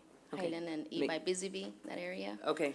Yeah, so I want to make sure that they get boarded up and cleared out so nobody Yeah, we goes just in have there. to, we do have a process, and certainly the city attorney's office can explain that if you'd like more information on it. But we do have to give some legal notices and things before we actually can abate it ourselves. That's all. Those are only my questions. Thank you, Ms. Ibarra. Councilman Nichol. My question was answered. Oh, very good. Councilman Mulvihill. How much time do we have to give them? Is it 1 month? I think it's about 1 month. But now, we've implemented, and I don't remember exactly, we'll get you the exact time frame, but now we've implemented kind of a tickler system so that as soon as that time passes, if it's not addressed, we're sending the required notice. Good, because, you know, I very much support this proposal because I've sent in a number of board up requests. In fact, I think just last week there was, I remember the address, just east of 372 West Highland, so. I mean, I guess on a kind of an exciting note, because we're getting faster at it and we're getting properties boarded up and in some cases demolished, we're seeing more CRMs come in because I think people are seeing results now. So we're getting a lot more notice. Thank you, Councilmember Sanchez. Yes, we do have several active people, but that's terrific because, again, those are additional eyes and ears that we need out in the community letting us know. I want to compliment Councilman Sanchez. He and I have been working together, and I appreciate your diligence. That's what great council members get out in the district and get things done, and we appreciate it, Councilman. I think you told me you had over 150 CRMs on that, so good. Let's apply those resources. Mayor Pro Tem. I just have a quick question. Brett Carlson Construction, do they have a contract with us? Are they a contract? Yes. And has this gone out for open RFP? I mean, because what I understand, he's been the only one that's been allowed to do this. And I'm sure there's other contractors in the area that probably want to, when is this contract up and can we open it up to other people? Yes, we do always we have it open when we do bid it, and he is Okay. one, I think there's two, There's two that currently are contracted by the city. Okay. And we did it last in October 18. I think it's a 3-year agreement. So we'll, but again, as soon as this agreement's up, then we'll bid it again because there potentially are new companies out there that might be interested. All right, there's a motion, a second. If members would cast their vote, please. Thank you. Item number 12. On item 12, the motion was made by Mr. Charette, the second by Mr. Mulvihill, and the item passes Very 6 good. to 0. Our next pulled item from Councilmember Ibarra is item number 13, increased purchase order to Fairview Ford for pre-owned vehicles for the police department. Ms. Ibarra. Just a quick question. Sure. This is to purchase 3 vehicles, pre-owned vehicles, right? Correct. And according to page, we're talking about Hondas, Kias, Nissan, Toyotas. Is there a reason we're buying these kind of cars, pre-owned?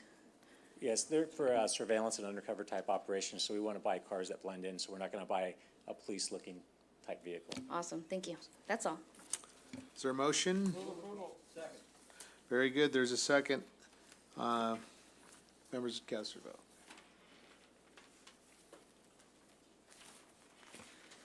On item 13, the motion to approve is made by Mr. Charette, the second by Mr. Mulvihill, and the item passes 6-0. Very good. On to our next items. I'm going to go ahead and if there's no objection, we do have members of the public regarding your issue. Ms. Martin, I got 2 speaker slips. You indicated number 13. I think you intended to say number 18. So is that correct?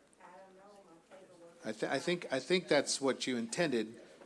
It's regarding the vacation of portion of I Street. So I'd like to, just so you've been waiting a long time, I appreciate that. If there's no objection, let's move into our public hearings. Let's hear those 2 items. And Ms. Martin, and then followed by Mr. James Martin. Either one, you're recognized for, and if you would, please raise your hand to be sworn in. Do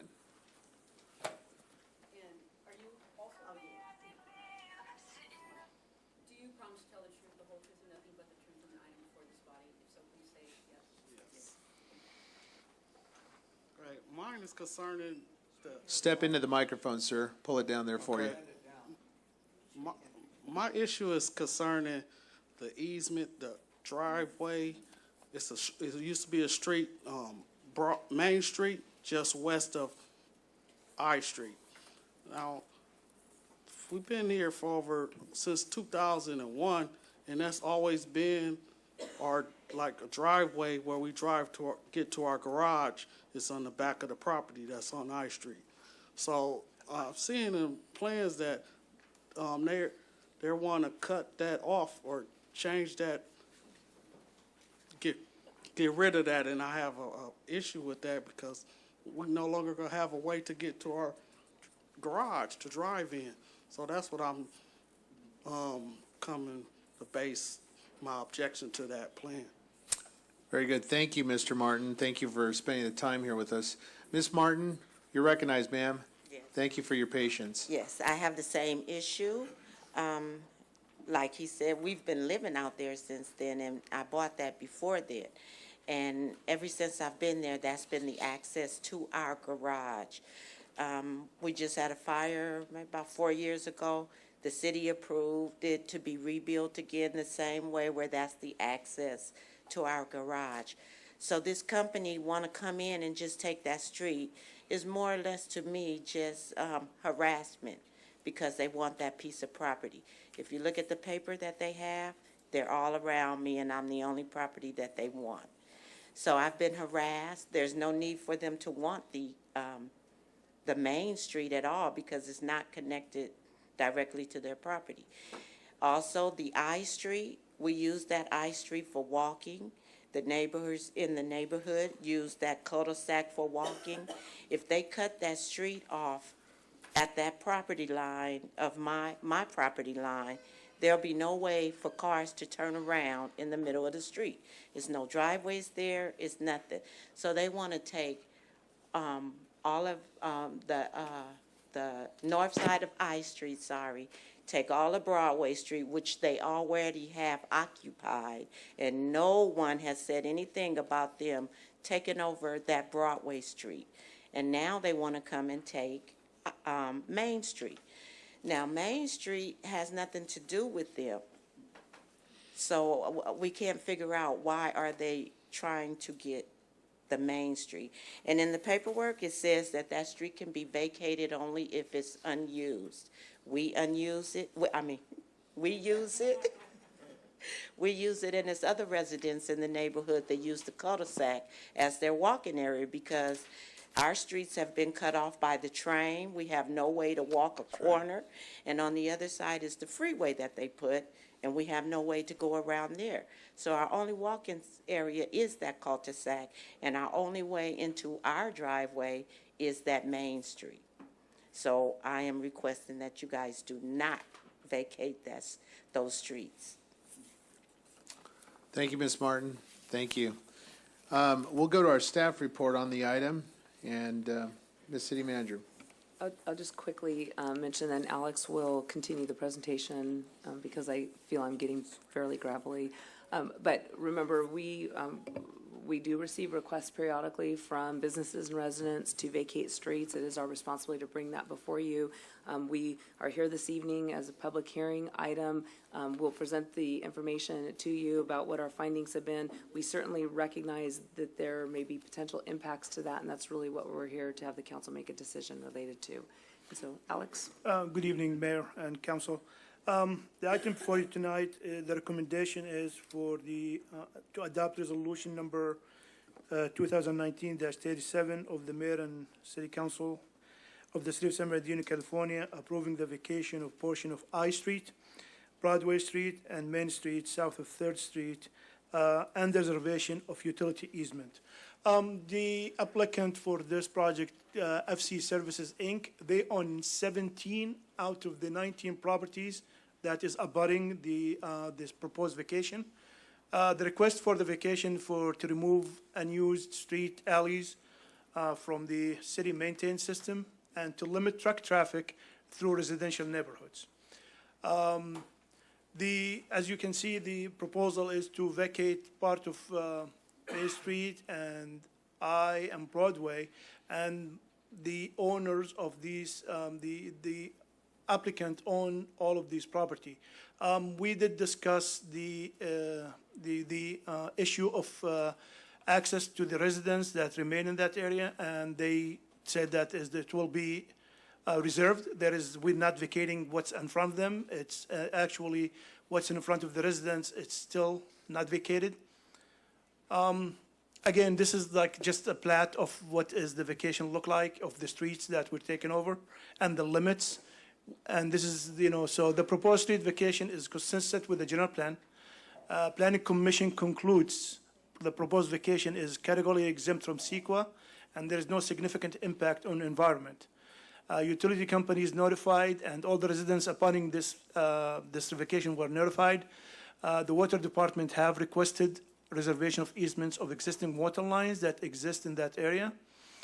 Notice of this hearing was published and mailed to surrounding property owners within 300 feet of the proposed vacation. So the recommendation in front of you tonight is to adopt resolution number 2019-37 of the Mayor and City Council, approving the vacation of portion of I Street, Broadway Street, and Main Street south of 3rd, and reservation for utility easements. I can answer any questions you have. Very good, thank you. We'll start with Councilman Sanchez and move up. Sir, you're recognized. I'm intimately familiar with these two roads here. So I see a possible solution here that we vacate Broadway Street. It's not really much of a street. The speakers who just came up, their only access to these driveways are through Main Street.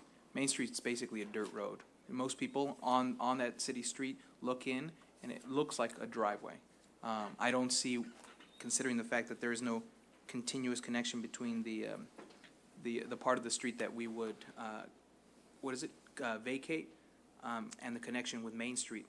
So I would like to make a motion that we vacate that tip of I Street, and we vacate Broadway, and leave Main Street as is. Is that a potential option? We can go back to the applicants and see if that is acceptable to them, but they paid their fees for this, and the Planning Commission did agree with the vacation, but we can go back to them and if that's a possibility. You're gonna know this better than I. My recommendation, or I would like to know what your recommendation would be. How burdensome would it be for us to retake a look at this and make adjustments to the initial plan? Sorry, my understanding of that, the applicant, that they own the 17 of the 19 property they have a potential big project need to be commercial project kind of thing that is want to do in these properties, and that's why the vacation is there. This is like they will be using as their most likely like as their parking lot, because you cannot build in anything that have easements. Water lines always have easements. And, it's like if there's a water line in this alley, they cannot build over it at all. It will be like a parking kind of for a commercial building. I'd like to step back and hear what other councilmen have. Thank you. Councilmember Ibarra? Okay, thank you to the residents who showed up today. I was wondering because I did see those 2 houses in that area. I think that's all there is. They mentioned about, you're the 3 houses total? 2 houses and an apartment. So they mentioned something very important, and it resonates with me, walkability in the neighborhood. When you vacate I Street, they won't have that walking location unless That's correct. the property owner says, I'm going to give you a little trail to walk on. That would be something feasible, I would think. But I love hearing from them. I really believe that our city should focus on walkability as well, make it healthier. We don't have the best air here. So, If council so desire, we can go back and discuss that with the applicant. correct. And I remember that he only paid 1 fee for vacating all those 3 streets. So Unfortunately, yes, hopefully, yes. hopefully he'll work with our residents who live there. We can Okay. try. Thank you. Councilman Charette? Well, my only comment would be that I think what I'd like to see the applicant try to work with the residents to see if they can't work something out. Will do. We'll make it happen. Councilman Nickel? Mayor Pro Tem? I think you said something that the applicant was willing to, they were saying that they wouldn't stop them from coming in and out? No, they will You not. said- They said that. The vacation of the streets will not affect the driveways. Right, so It's can. at the property line. If something like that can be put in writing, as a part of this. Not a problem. To where it would not affect the residents that live there. We can, yes. Is that it, Mayor Pro Tem? Councilman Mulvale? Yeah, I think all my questions have been answered, but I think, just to affirm the fact that, work with the residents that are affected by this. Obviously, they're here, so they have concerns about access, and so that needs to be clarified. Thank you. Will do. Councilman Sanchez, you have some balance on your time. You have any questions, issues? I'd like to make a motion, actually, that I really don't think that they're going to be affected if they close Broadway and the tip of I Street. I do think that the applicant should be awarded that and leaving in place Main Street. Very good. Is there a second to that? Support for it? Okay. Well, just a point of order, I think we'll need to continue this hearing, though, because I think Yes. what I've heard the council do is to direct us to go back and talk to the applicant. And so I would encourage, Sonia, correct? Yeah, and the only thing I would add is just that we actually verify whether the speakers today have access easements or not. Right. I don't know that it's necessarily relevant where the driveway is. The question is, if they've been using a portion of the street that's been to be vacated, have they established some type of easement in that area? Yes. They have. So Yes. if they have established an easement, we should talk about this vacation. Yes. Yes. Substitute motion to continue this? And I'll second that. And I think we need at least 2 meetings. Go ahead, ma'am. If you just come to the podium here, please. You say an easement for. Hold on just a second until you come to the podium so we can. An easement from the people that own that property. We have hail from them because they want my property. So why would they allow me to be fair about coming into that property? They want to control it. There's no need for them to control that little street. No need at all. You can enter your property from Main Street, 3rd Street, which is a freeway exit, and 2nd Street, which is a freeway exit. You don't have to come in that neighborhood at all. You don't need that street at all. But you want my property. Your people want my property. You can look at what they did. I'm not going anywhere. So I will be there. Ma'am, we're actually the staff. We're not the company. No, okay, I'm sorry. Yeah, I'm they speaking want- about the company. Right, I understand. So So I think but we probably do need 2 meetings just to make sure we have time to get to the company, have conversations with them. So if we could continue this for April. not the next meeting, but maybe the meeting after the April 3rd meeting. I actually have a photo where you can see where the garage is on Main Street, where you actually can see it. It's on Main Street, the one they want. And they don't have any property on there. They have a property at the end of, on the end of Main Street, but not from west of Main Street, of High Street, west. They don't have the probably, say 1,000 feet. They don't own that, none of that, no property over there. So. Thank you. All right, so why don't we do this as part of the move to continue? Councilmember Sanchez, who represents that district, it's in your ward, is that right? Yes. There's been a second by Mayor Pro Tem. If we can preserve the essence of Mr. Sanchez's comments and suggestions, if that is amenable to the substitute motion, then we will move to continue, and that is the matter before the council tonight on the substitute motion. So, Madam Clerk, if you'll call the roll. I'm a little confused. We have a substitute motion to continue, but you were talking about his motion. So are we going with the substitute motion, or did he make it a friendly amendment? So we're going with what Councilmember had just suggested. City Manager provided some insight to move to continue the item. There was a substitute motion. Right. And so for the clarifier is, Mr. Sanchez has some very deep concerns. And so, yes, the friendly amendment, however you want to categorize that, Ms. City Clerk, that's fine. Okay. But we are moving to continue with some Right. comments and Right. markups from Mr. Sanchez. The clerk will call the roll. Yes. Mr. Sanchez? Yes. Ms. Ibarra? Yes. Mr. Charette? Yes. Mr. Nichol? Yes. Ms. Richard? Yes. And Mr. Mulvihill? Yes. The item passes 6-0. All right, the next item on our public hearing calendar is item number 19. Are there any members of the public wishing to speak on item number 19, the vacation of a portion of Little Mountain Drive north of West 27th? Any members in our audience? Seeing none, the item is open for public hearing. Ms. City Manager, if you would.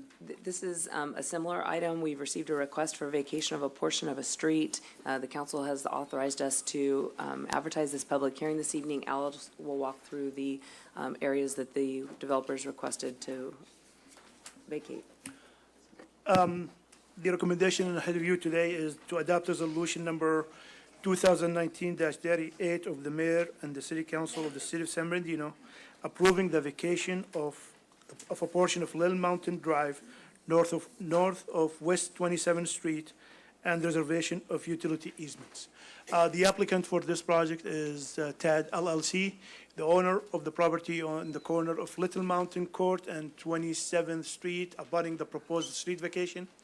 Reason for the request is to accommodate a new commercial development. The vacation that we are talking about is Little Mountain. It's actually a dirt road at this time. It's not an existing street called the Paper Street. And this is the plat. It's what we are looking to vacate. And the property or the commercial property that is the applicant is proposing is on this side. And this is the area where it's going to be the parking and the entrance for the development. We did send the proposed street vacation is consistent with the general plan. The planning commission concludes the proposed vacation is categorically exempt from CEQA and there is no significant impact to the environment. Utilities companies notified, water department have requested reservation of easement on the existing facilities, which will be granted. Notice of this hearing was posted and published and mailed to surrounding property owners within 300 feet of the proposed vacation. With that, the recommendation here tonight is for the city council, the mayor and city council, to approve the vacation of portion of Little Mountain Drive north of West 27th Street and reservation of utility easements. Any Thank you. questions? Second. All right, discussion? Seeing none, you cast your vote.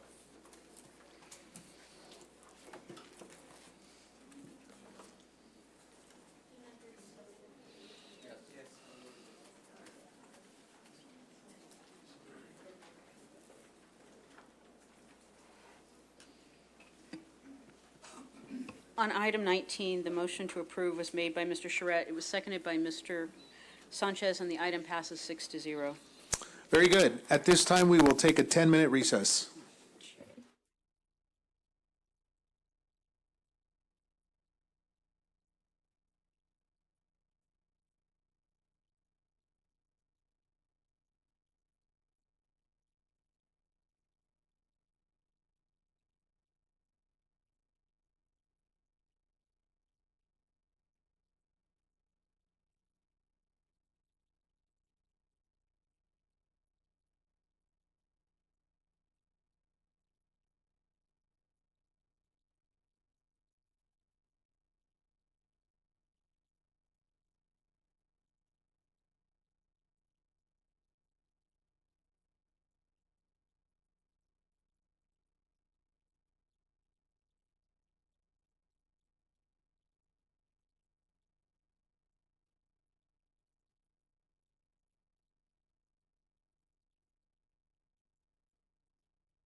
16 is a staff report. Go into our mid-year financial review for this fiscal year. Madam City Manager.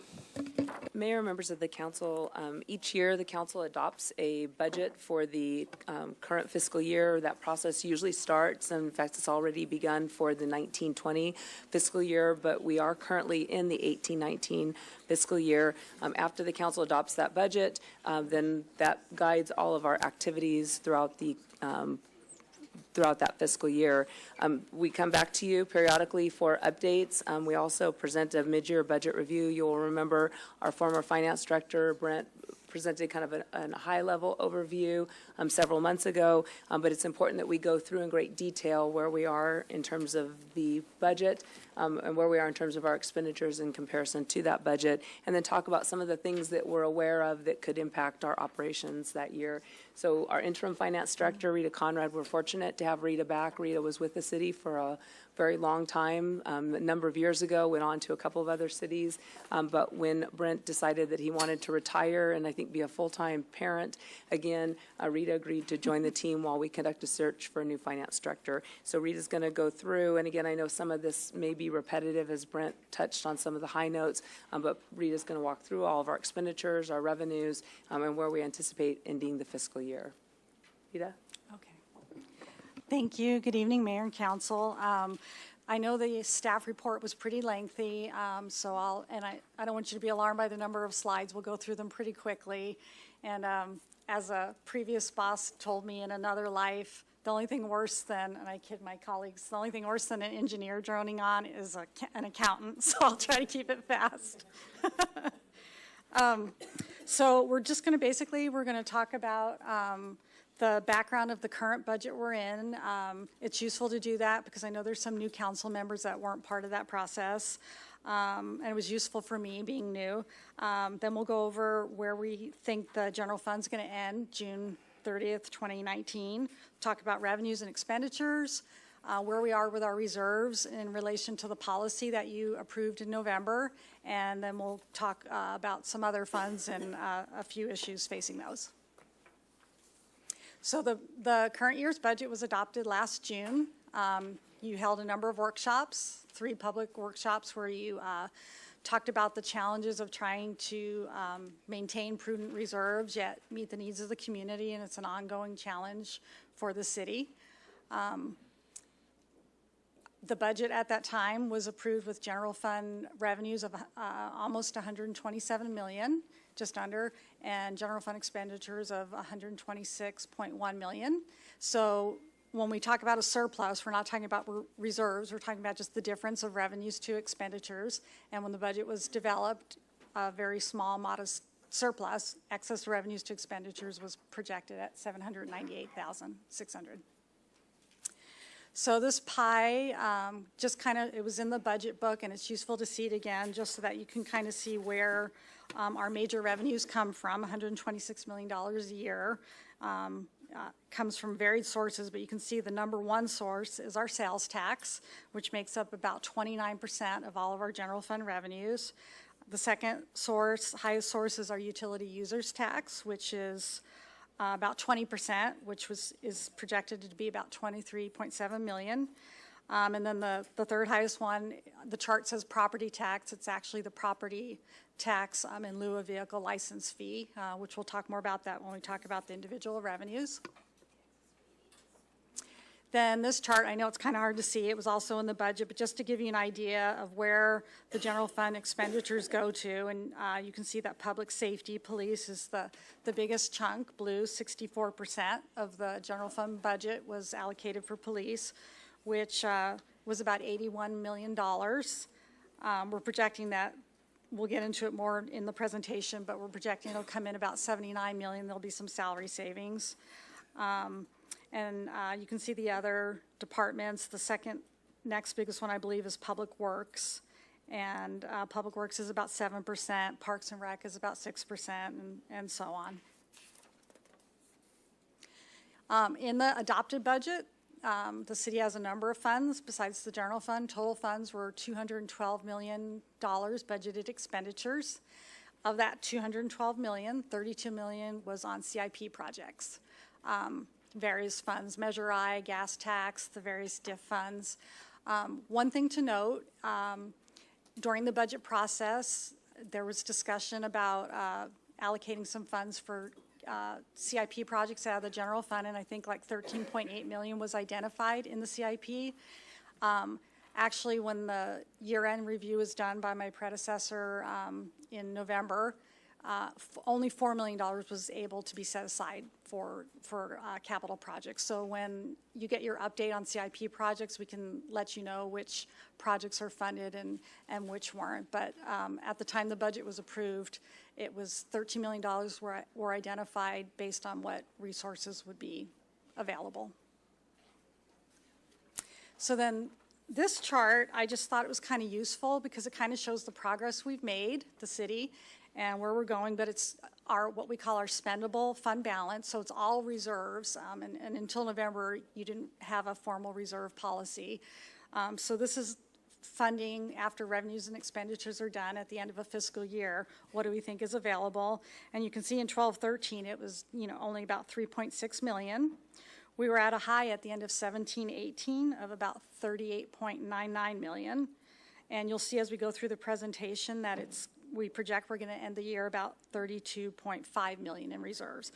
The thing to point out about 17-18, and you may recall this from the presentation you got from the prior finance director, but that year was kind of an anomaly because you got some extra revenue from the renegotiation of the property tax agreement related to the fire annexation.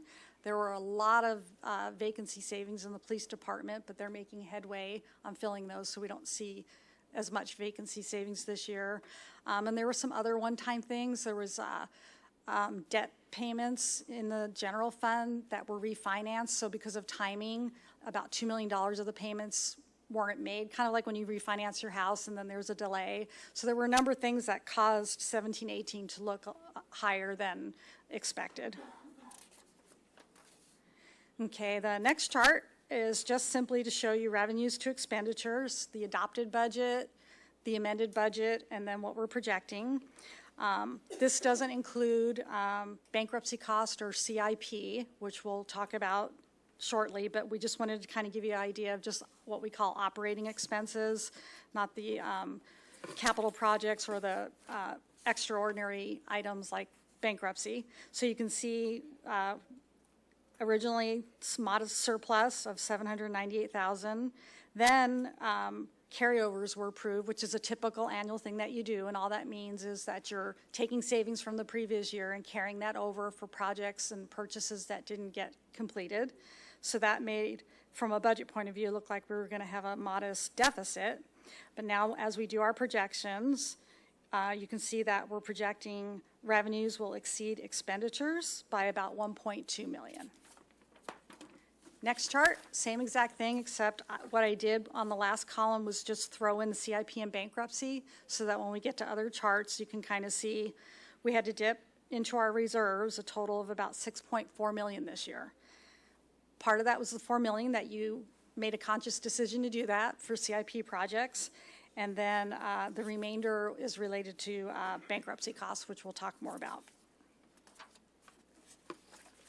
So this schedule was also in your staff report, and I won't spend a lot of time pointing every little item out. It kind of highlights what I talked about in the previous slide. I highlighted in yellow what's really important, which is to see that before carryovers, before we carried over expenditures and savings from the previous year, we would have had about a savings or excess of revenues to expenditures of about 2.7 million, but then we did the budget amendment for the carryovers. So what we refer to as the projected net gain loss or projected surplus deficit is about 1.24 million to the good.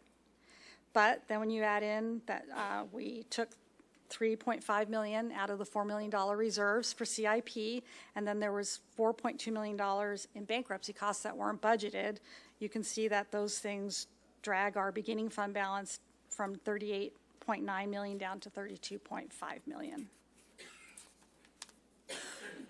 And later in the presentation, there'll be a slide talking about the categories of reserves, so you can see what that looks like based on the policy that you approved.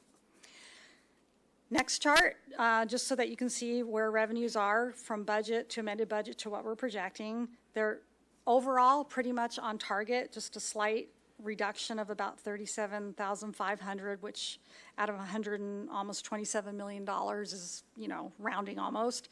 But within that, there are some big swings. So there were some revenues that came in a lot higher to offset some revenues that you'll see when we go through it are coming in lower than we thought.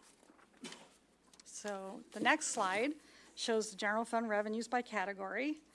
And the first one I'm going to start with is the utility users tax, because Mayor Valdivia, thank you, pointed out in the staff report that we said that we do not collect on sale, but we do. And unfortunately, that was just wording that we picked up from the last report that went to you that nobody caught, but that prompted me to go and take a look at it, and we are indeed collecting it.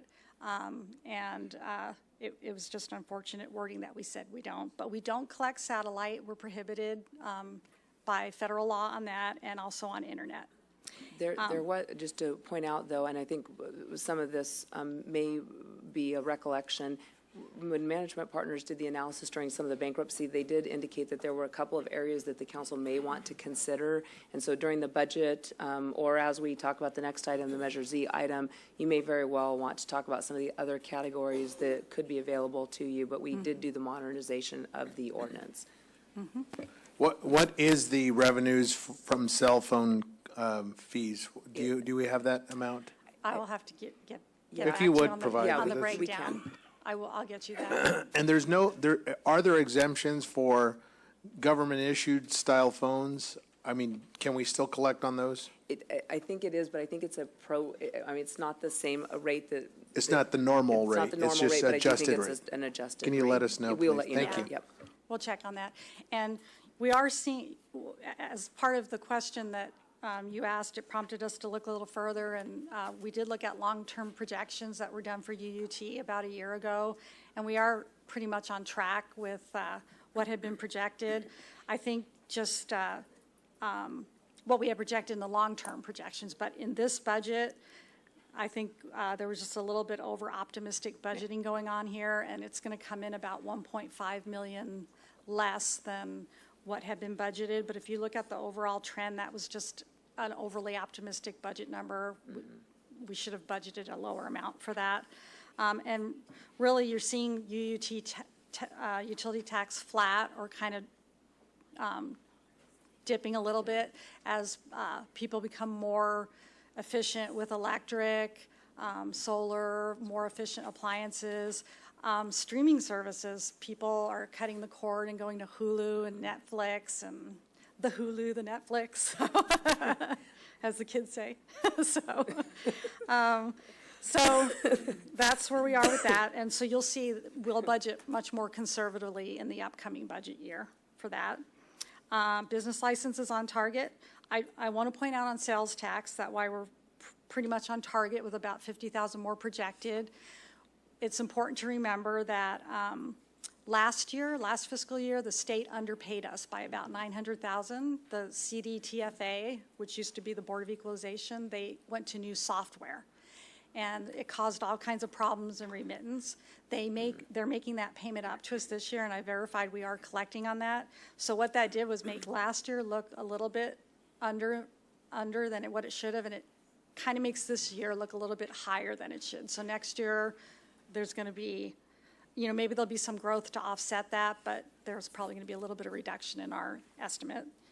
And the same with Measure Z. There was a misallocation of about $321,000 that the CDTFA corrected for us, but same situation. They paid it back this year, makes our Measure Z look a little bit higher this year. Okay, I think I covered all those. The next slide are a few other categories. I combined charges and services and licenses and permits into one bar. So that I wouldn't bombard you with a bazillion slides, but most of those revenues, there are a few that are exceptions, but they're driven by development. So it's like building permits, planning fees, engineering fees, all those kind of things. And those look to be coming in higher than what we budgeted. So you see that's about $473,000 higher than we thought. So We'll see as we develop next year's budget if we think that trend's going to continue. Franchise fees are another big category for us at about 9.9 million we're projecting. And that's up about 335,000. Most of it, there's increases in all of the franchise fees, but most of it is related to our Burtec contract. The portion of the franchise fees related to revenues. And then other taxes, the two big ones on there are property transfer taxes and tow franchise fees, and those are both doing better than projected. Property transfer is based on number of houses sold, so if more houses are sold, we make more money on that. So we're projected conservatively, which is a good thing because now they're coming in a little bit higher than what was originally projected. And TOT? Let me know if I'm going too fast or too slow. General fund expenditures, this is just to show you again the adopted to the amended to the projected. We're projecting that there's going to be savings of about $2 million compared to what the amended budget was, and the amended budget is about $127 million. That includes the carryovers. Again, that number, we keep the bankruptcy and CIP costs separate out of that for this analysis so that later you can see the effect, because it's presumed the bankruptcy costs are extraordinary and are going to go away. And the CIP usually comes out of a reserve you set aside. So the next chart, really quick, it's also in your report, but you can see the variances. If there's parentheses around it, that means that department is going to be over budget. I'm going to talk about those in the next few slides, or if there's anybody that has a 4 or 5% swing in savings, just comment on that. So first department is the police department, and we're projecting that they're going to have about $1.7 million in savings, which is lower than savings you've seen in the past because they're making headway on filling positions. Then you had the chief up here just earlier talking about Brett Carlson Construction and Board Ups, a contract for approval. Hand in hand with that is a request for a budget amendment to use some of that salary savings to fund that contract. So no net increase to the budget, just trying to use salary savings for that. City attorney projecting savings of about $232,000. When the budget was prepared last June, there had already been a reduction of about $497,000 because there were about 5 vacant positions that were cut. When the budget was approved last year, you had not entered into a contract yet for contract attorney services. That happened in August, I believe. So there's a budget amendment now just to make those internal adjustments and move salary and savings budgets over to contractual to reflect actually what's happening. So no net increase, we need to align the budget so that there's not the salary and benefit section anymore and there's the outside attorneys. Okay. Another significant point is related to Public Works. They're projecting, and again, all our estimates are conservative. We're hoping maybe more savings will be squeaked out, but we tried to be more conservative. We're projecting an overage of about $164,000. Part of that is higher than expected water costs. If you remember this year, the Parks Maintenance Division moved over from Parks into Public Works, so that's now in their department. Then the other thing that's kind of unique to Public Works, I'll try not to get into too much finance geek talk, is that there's an estimate always in the Public Works budget of how much staff time we think will be charged to other projects. Because a good part of what engineers do and the engineering department spend time on capital projects. So we budget that and we reduce their salaries by that amount. But if they're not able to reach that, if they're not charging enough staff time to those projects, that means that's going to make them a little over budget in the general fund budget. So that's also contributing to this. Because they're having to spend their time at the counter or doing other things that maybe aren't related to a project in another fund. Next one is HR, and their overage stands out because they're a small department, but it's really due to a request in this report for about $200,000 for class and compensation study. The MOUs are coming up for renegotiation, I believe, in January. They end December. And I think one of the things in the MOUs was having a class and compensation done, not implemented, but just having a study done for discussion during negotiations. The cost is a little bit higher than you might expect because it also includes police. And before the charter change, that was always handled through Charter 186, but now they're going to be a part of this study. And then there also is a little bit of higher than expected contract costs related to employee relation matters. And their HR is trying to hold the fort down on that. So we were conservative and projected that some of this overage would be related to that, but hopefully it will come in less. Community and Economic Development is a very big department because this year you merged Community and Development with Economic and Housing Development, so it's a pretty big department. We're projecting an overage of about $277,500. The main reason for this is the city holds for resale a number of properties that used to belong to the redevelopment agency, the successor agency to the redevelopment agency. We're responsible for maintaining those properties. However, when those properties are sold, we will recover we track our cost and we will be reimbursed for the costs that we incurred for maintaining those properties, less any income we might have also collected. So there is some kind of reimbursement down the road for that. So maintaining the properties, being a good neighbor, making sure the properties are kept up in appearance, those kind of things. Let's see, I think the last department, nope, a few more, finance.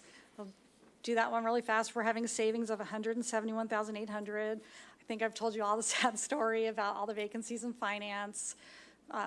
Finance director, no deputy director, no principal accountant. We just filled the payroll supervisor.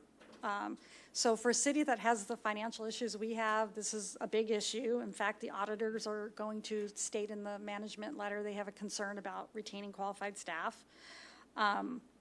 So one of the things I've included in here is an upgrade to our vacant principal accountant to accounting manager. I feel that a city this size with the issues it has should have a position of that level. We have some part-time funds that we haven't tapped into that will offset the cost of that. So it's budget neutral. We just won't budget the part-time money next year. We'll budget this position. So it's not an additional position. It's just an upgrade of an existing vacant position. City Manager's Office, you're aware of the savings there from the recently terminated 2 contracts. So that's about $275,400 we've estimated. And then the library has a savings projected of about $121,300. They've had some savings in part-time and full-time salary savings. They've had a vacant position for a while they're trying to fill. So we get to the bankruptcy. This year, 18-19, we're projecting the cost to be about $4.2 million. It's useful to compare it to last year. 17-18, that cost was about $6.2 million. For the upcoming budget year, preliminary discussions with the attorneys, we're thinking that cost is going to be in the range of $1.5 million to $2 million. So it keeps winding down, which is a good thing. And of this $6.2 million of that cost, of the $4.2 million this year, about $2.2 million of that was for the legal fees for the attorneys handling our bankruptcy. And then next year, of that 1.5 to 2 million that we're projecting in total, about 720,000 of that will be for legal costs. So you can see those costs are starting to come down. General fund CIP. So as I talked to you about just a few slides earlier, during the budget preparation process, you identified 13.8 million, I think, in CIP projects that could potentially be funded by the general fund. They're shown in the CIP that way, but they really should be shown as identified but not funded because only $4 million was actually funded. So we're going to correct that. And when Trish does her update to you at the next council meeting at the CIP, you can see what that means. And all funds will be presented to the council at the next meeting. Getting almost to the end, I promise. general fund reserves by category. So this is to show you what your reserves look like now that you implemented your reserve policy in November. So if you remember when the previous finance director did his year-end report, the policy that you approved was 15% of the adopted expenditures for that budget year, which is 18.9 million, and then 10% for an economic contingency reserve. So the emergency reserve can only be tapped into if you guys declare an emergency. And then you have to come up with a plan to pay it back. And the economic contingency reserve, same thing, that you have to come up with some kind of motion or decision that we're in an economic downturn and you think to take a measured approach to handling a recession, you might dip into it with a plan to come back. So then he also identified the carryovers, which I talked about, $4 million for CIP reserve, and $2 million was recommended for risk management reserve. As we're closing the books for 18-19, it's just a little bit shy of $2 million, but you can see that was the reserves at the beginning of the year, the end of last year. This year, you can see the use of the reserves and where we are. We had to dip into, because there's no unassigned reserve available, so in order to pay the bankruptcy cost and cover all the costs we have, we dipped into the risk management reserve. So there's now your emergency reserve and your economic reserve are intact. You've used 3.5 million of your 4 million for the CIP, so you have that, but the risk management reserve is 541,200. I just want to explain really quick about the risk management reserve, the CIP reserve. In your policy, you have the option of creating a lot of different types of special reserves, and those reserves are to be set every year based on available resources, unlike your emergency reserve and your contingency reserve, which say that you will have 15% or you will have 10%. Then it's the council's discretion, if resources allow, to set aside money for these other things. And so the other thing to remember is we think we're going to start the year then with 32.5 million. So there's only 500,000 there for CIP, and there's no unassigned right now. So it's good that we have that money set aside, but you can also see how that money that you have for discretionary things is kind of shrinking. Okay. Other funds, really quick. There's really no issues with other funds. I just want to point out, we're going to talk about gas tax and Measure I. These are the non-CIP funds. Everything's on target. Liability, you're going to see some savings because premiums were lower than expected and claims have been lower than expected, which are hard to project. Workers' comp, it's the opposite situation. The premiums actually came in a little bit higher. And then just the fleet services fund, you see from the budget to the amended budget, it went from 3.8 to 6 million. That was a budget amendment that the council and mayor approved earlier for the fuel island rehab or construction, and that money is to come from a loan from the refuse fund. And then I think there's also some grant money involved with that too. Yes, thank you. So that's where you see that. Okay, other funds, CIP, all our funds are on target, but there are some issues with gas tax and Measure I. And again, I keep pointing out that poor Trish and Alex will be providing you with a update of CIP items at the next meeting. But let me talk to you about the MOE issue and the gas tax issue. I think this is really important. If anything I say to you today, that you're aware of this, because these things will impact the general fund. To get Measure I money, the city has to show that we're also spending a certain amount on like projects in the general fund. Because of the city's financial situation, the bankruptcy, the city wasn't able to do that over the period of 2013 to 2017. So that requirement doesn't go away. They just keep stacking it up, and it's cumulative. Originally, it was about 7.2 million. They said we were behind, and now we're reaching a window where we have to make it up. So in January, when this was kind of brought to my attention, I had a chance to talk with SBCTA. We went through past audits. We did find an error to our favor, so it did lower the 7.2 to about 6 million, but we're still looking at 6 million.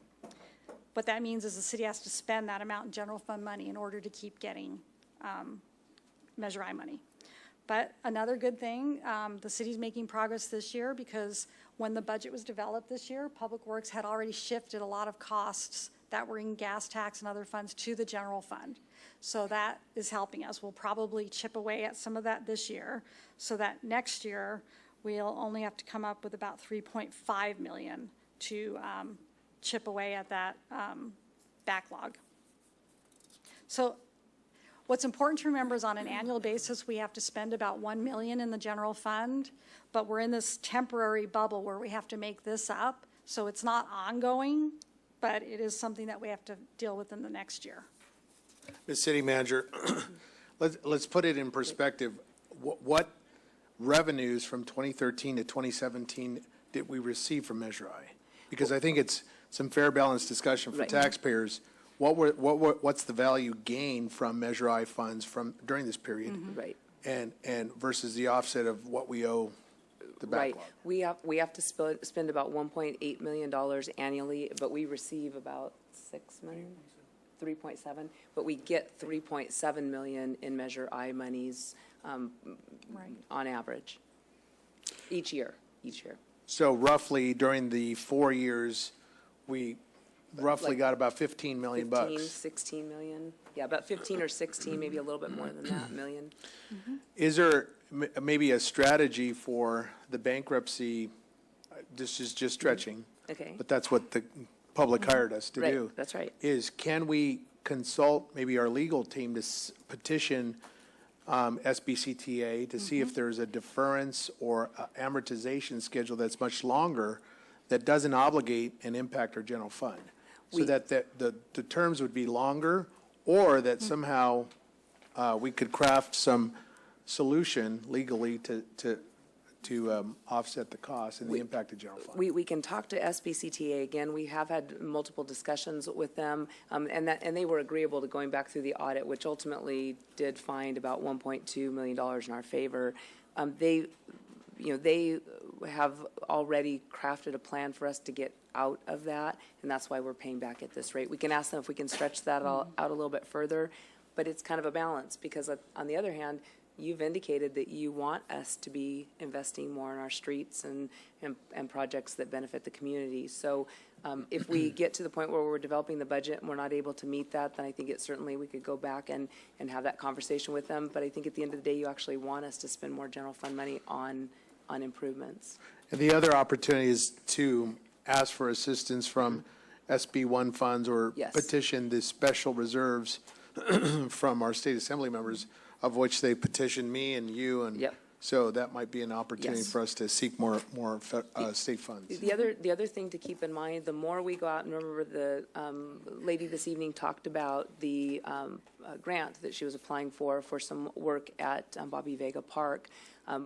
As we get other grant funds, so we're constantly out looking for funds, even funding for projects that you've identified as being either gas tax funded or even general funded, because if we can then switch out those and put that money back into the general fund, that also helps us chip away at this better. So, we need to constantly be looking for other people's money in any place we can find it. So we'll make a note of these things and try these. And Mayor, kind of going along with what you're saying, because we can definitely have more conversations with SBCTA if that's the direction we ultimately go in. But when you go to the next slide, when we talk about our other problem, which is gas tax. And our gas tax fund, we have two gas tax funds. One is the regular highway user tax account, gas tax that we've been getting forever. And then the other is the road maintenance and rehabilitation account money, which is SB1 money, which you're talking about, which is the new gas tax. As we're doing the audit for last fiscal year, for fiscal year 17-18, those funds, because this SB1 was new, those taxes were commingled together, and it caused an issue with us being over budget in our regular gas tax fund, which now we've separated those funds out. But when we go to the next slide, you can see the issue that we have, which is that, and the audit will be coming to you shortly, but in 17-18, now the gas tax for our regular gas tax fund is starting the year with a deficit of about $1.3 million. for 18-19, we get about 4.4 million in regular gas tax. I call it regular gas tax. But unfortunately, we budgeted $12 million in costs for that fund because the funds were commingled, but you cannot use SB1 funds for some of the things that were in there. So once we sort it all out, SB1 fund has a little bit of a balance, but it can't be used towards these things. It's for certain projects that were approved during the SB1 process. So what we're doing is a lot of operations are budgeted in gas tax, so there's going to be some salary savings. There's some CIP projects that probably won't get off the ground this year anyway that we can look at addressing next year, or already our city engineer has found alternative funding to deal with that problem. One was the Broadmoor landscaping, and was that on today's agenda? That was it's next week, okay. So there are a few things, and when you get your update on the CIP, we can show you the projects that are being moved around, but we're trying to kind of stop the bleeding on that. One ray of light that I found out today is that more updated projections show that maybe we'll get closer to 5.4 million in revenue next year instead of 4.4, so that will help too. But we still have to chip away at that deficit. So how this ties to Measure I is that we need to shift more street cost over to the general fund in order to meet our maintenance of effort. So we also have to solve this problem in order to eliminate the deficit. So if we took some of the costs that were in here to try to reduce that deficit and moved it into the general fund, we'd be chipping away at this problem, and we'd also be chipping away at our maintenance of effort problem for the general fund. So obviously we need more discussion on this, and we'll talk to you about it, but they can go hand in hand in a way. So the question I have, if we could back up to the last slide, help the council understand, our public, we just voted recently on SB1 funds. So it wasn't, how did this mixture of funds occur? I mean, you go back to the next slide. I mean, you're looking back almost 2 years ago, well, your last fiscal year. Last fiscal year. How did the funds were commingled when the SB1 funds weren't even allocated or voted upon? So Yeah, I understand what you're saying, and I'm kind of trying to look back at history for when I wasn't here to try to understand it. But my understanding is that when the revenue started coming in, it wasn't clear, at least in the finance department, that those should be separated out. Because they came originally as gas tax money Right. with no indication that they were SB1 monies. And prior to SB1 being voted upon? No, once it was voted on, Right. even when the first remittance payments came in, Right. they were coming as gas tax money. Yes. So they didn't start separating them out until much later in the process as They the started coming remittances in came. in 17-18 is when the SB revenues started coming in. Started flowing. And they weren't treated as separate gas tax revenues as they should have been. Right.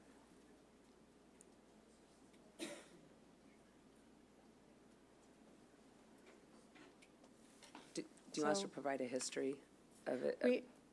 Okay, Mayor, no, yeah, we we're, will, yeah. we're going through the audit now. And I'm give us a trying- timeline Yeah, on I- when yeah. the state legislature enacted Yeah. SB1 funding. Right. That'd be a historical timeline. Yes. Just something simple for us. 2017. Yeah, 2017 Is when it was started. passed. But, It's but, July of 2017, I think. and then we'll trace for you when the first Right. payment Right. actually was remitted to the Helpful. city. Right. So unfortunately, we're Sorry. trying to sort that out. The city manager? I'm sorry. It was If I may, 17. if I may, real quick, is there any way we can get a copy of that PowerPoint? Yes, we already made a note to email it out to Okay, you. thank you. Yeah. So we'll show you when it was enacted and when we first started receiving the remittance payments and how they now have changed those so that it does show the difference between regular gas tax and SB1. Yeah.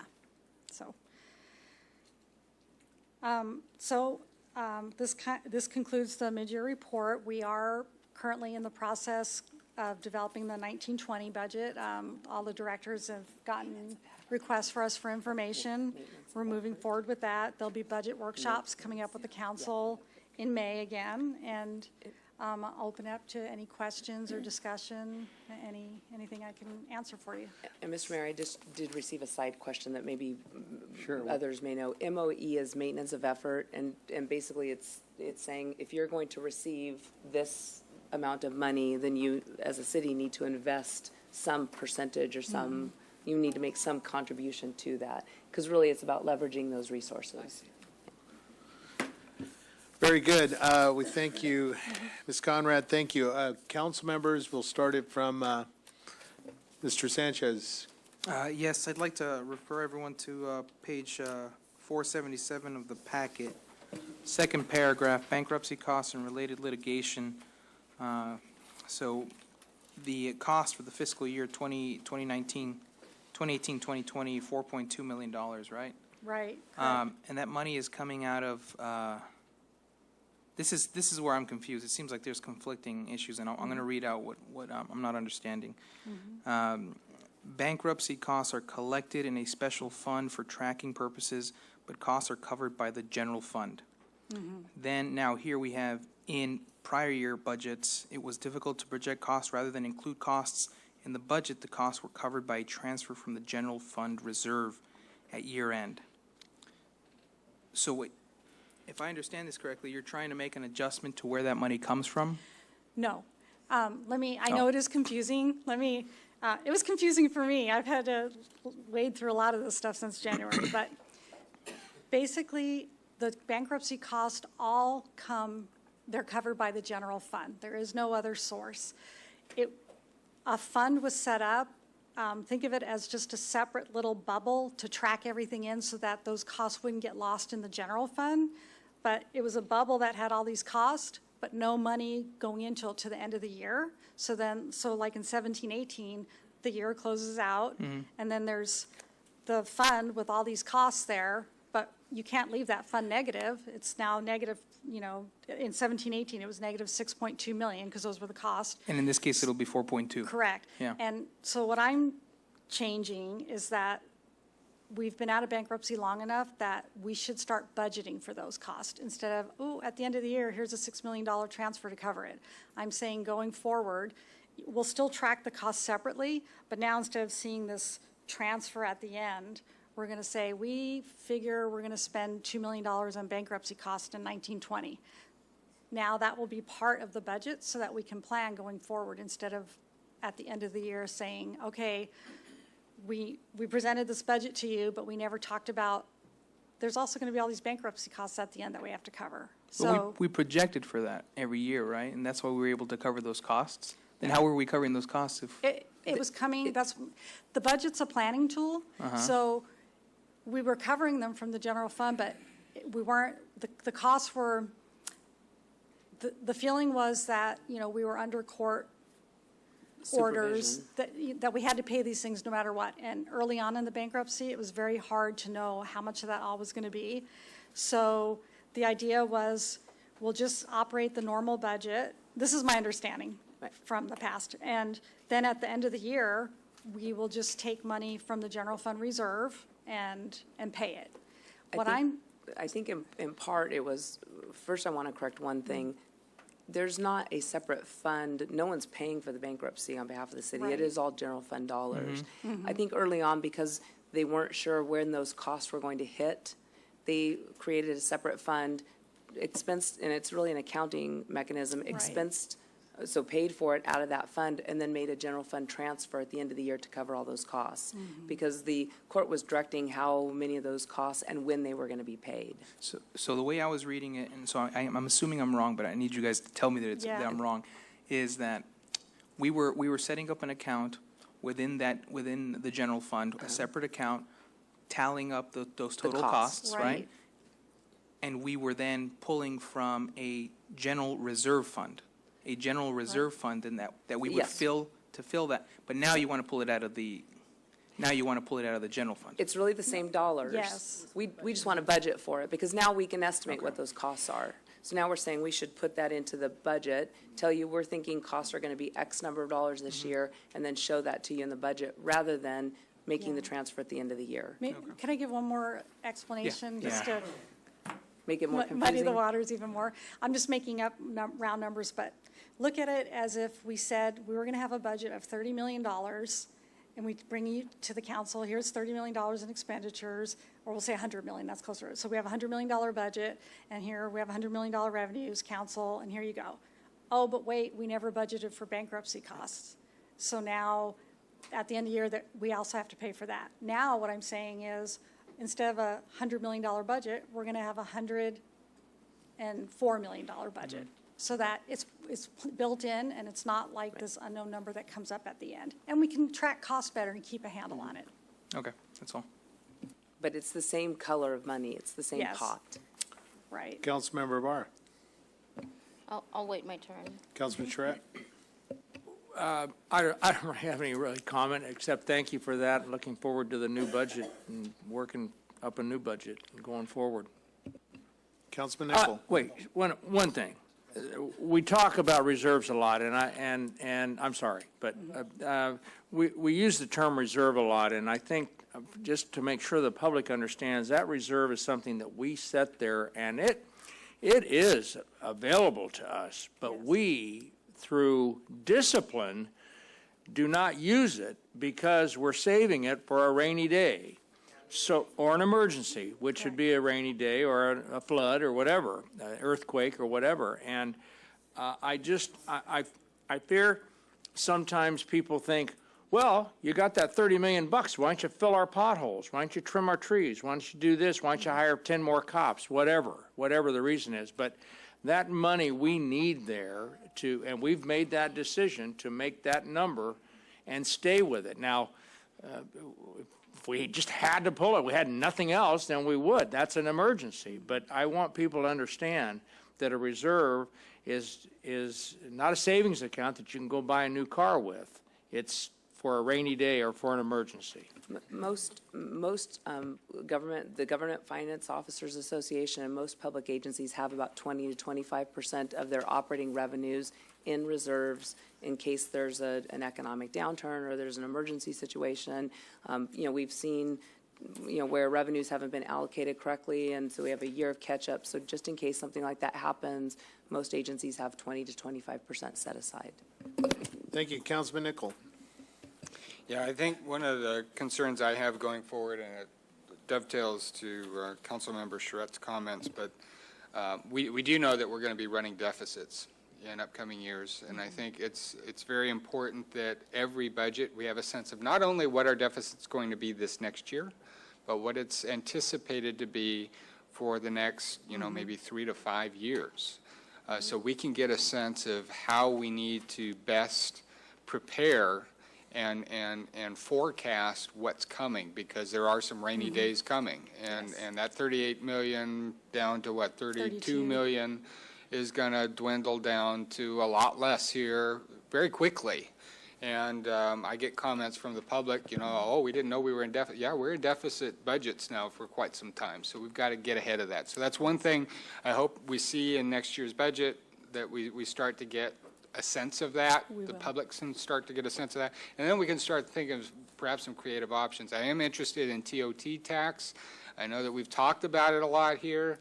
I do think we need to get ahead of the curve here, folks, because we're going to find ourselves 2 or 3 years from now saying, oops, we should have really thought about that a few years ago. We need to start thinking about it now. I also wanted to find out how difficult might it be for us to start tracking the cannabis related tax revenues. I'd like to monitor that. I'd like to see how that's progressing or not as we move forward. If there's some way we can call that out. Yes. We work with a sales tax consultant that gets all the Okay, because I want to see us optimize that revenue too. Right. I want to really get a sense of how that's trending and what's happening in terms of those revenues. And then also, I think it's really important for us to put this in a context of how we are comparing to our neighbors in terms of revenues and expenditures. I think that we really need to understand if we are making progress or not, and how we are performing compared to our surrounding cities. because I'm getting very concerned that we might be missing the boat on some opportunities, and unless we start seeing the per capita numbers, I mean, this is a big city, these are big numbers, but when you really boil it down to per capita, perhaps we can start baselining where we're at now and start seeing whether or not we're actually making improvements or not. And we're going to have a new census here, so I think now is probably the time we start thinking of how we really start measuring our budget performance, revenue performance, expenditures, and so forth. That's all I got. Thank you. Thank you, Mayor Pro Tem. Yes, thank you. I think my comment was already made. I wanted to talk about the reserve fund, but you already talked about it, so thank you. And thank you for putting this report together. Oh, thank you. I want to say thank you to, just to staff, our budget manager who's been here for many years, Dixon Mutadza Kupa and Shelley Bergwan. They had a lot to do with this report, a lot of hours. Well, that's, you know, I kid Dixon all the time. I have the hardest time pronouncing his last name. I practiced. Like members of the public, you know, I was the keynote speaker at the chamber, and they just butchered my last name. I was like, oh, that's great. Councilman Mulvihill. Thank you. What I'm going to ask about is on page 473, and the paragraph that begins right in the middle of the page. We were able to close projected deficit and a financial model of nearly $4.3 million that's next fiscal year. This is coming from when we had the budget discussions. We did, based on the allocations that the council made to various departments and programs and activities, we showed you what that would do with the 10-year financial model. And when we first brought that to you, we identified that gap that would begin next fiscal year. We were able to reduce that to a significant amount. By reorganization and. But, yeah, reorganization, a few other things. We will, though, bring back to you that 10-year financial model that Sure. Councilmember Nickel referred to. So with this report, then we'll start working on what this does in terms of our current spending levels, what that does then to that 10-year financial model. I expect that to be reduced, but we still do have a deficit in future years. Yeah, and that's, I think it's the wording here, too. It's up $4.3 million in fiscal year 2019-20, Right. which grew to over $9 million over the next 10 years, which will grow. To over $9 million. Which will grow, yeah. Yeah, it grew and over the next 10 years. Yes. So that's $9 million a year A year. deficit Yeah. that we have to work on. Actually, I'm kind of yes and no. It started at about 4.3 million. If you just looked at that model And we with the closed that. spending Where levels. we close that? We got close to it. Okay. We're close to that. But I want to say at the peak, it was $9 million. Other years were like 8 million. So the highest deficit was about a few years out at $9 million But it's $9 million per year. per year. Okay, Yes. thank you, that's all I needed to know. And again, but the council took a lot of action to begin to close that deficit, and we'll present to you where we anticipate that you will be. And I just wanted to go back to Councilmember Nichols' comments again. You know, one of the things that we do regularly is we do compare ourselves on a per capita basis. I can present some analysis that we've done. Our revenues on a per capita basis at $126 million is really probably about half of what some of the higher producing cities are. So, the council has done a nice job. It's a tough job that you have, though, because certainly when you look at all the different budget demands, and we hear about potholes and streetlights and more police on the streets and other things, it's hard, because really your job is to then take that pool of resources that we have that is limited and all the demands that we have, and then identify what you're going to fund in that given year. And this council has invested significantly in our police department and in trying to begin to fix our streets and roads so that we can attract the kind of investment that we want in our communities. So, I mean, that's an important analysis. Now, the deficit that grows $9 million, that's assuming that we renew Measure Z, correct? That's assuming, yes, Measure Z. Okay, so that's, Yeah. thank you. So, Ms. City Manager, I want to compliment Councilman Nickel for his viewpoint on how we should monitor other municipalities. To extend that, I'd also like to see the build-out on a workbook sheet. What grants are they getting, including Measure I and state transportation dollars, And because that allows us to be more strategic in our petition and request to our state assembly members. Okay. And if there's an opportunity, and we need to know that, because that's public information, and it's also, it gives us a great opportunity that when we're in the State House, we can petition and ask for more money, or say, hey, you know, that city Here's got what we need. something, here's what we need, and here's how we can expand it. And in conversation with the Councilman Nichol, I mean, I think every councilman, Fred, have you ever seen a budget in your 9 years here? We're always at about 125 to 130 million dollars. Yes, yes. And we don't grow it. And I want to encourage our council members, we ought to put that as a strategic model, as one of the cornerstones to grow the revenue budget. And if we don't really address this, this is why pro-growth, pro-development, pro-business, certainly the safety components there, but we need to make sure that we task our city staff through the city manager that the revenue has to grow. Has to grow. And so since I've been here, it's 125 to 130 all the time. And we need to, that's something that we should all be working feverishly to welcome businesses. Finally, the point that I think we could really immediately grasp is a sales tax component from all 23 counties, or all 23 cities in our county. And what cities of comparable size to San Bernardino, because that would allow me to see, okay, the integrity of their business commerce merchants, and say, we need to grow this. Our San Bernardino business corridor, certainly, we have a lot of work to do, but I'm very grateful for our staff. Thank you. Ms. Conrad, I applaud the efforts. Who caught the $1.2 million? You talk about $900,000 and the sales tax of Measure Z of the variance, which is about $3 million. Thank you for that. Who caught the $1.2 million in some In the Measure backdoor I? leakage? Do you mean a Measure I? Well, it was a measure, it was measure, Measures, the sales tax?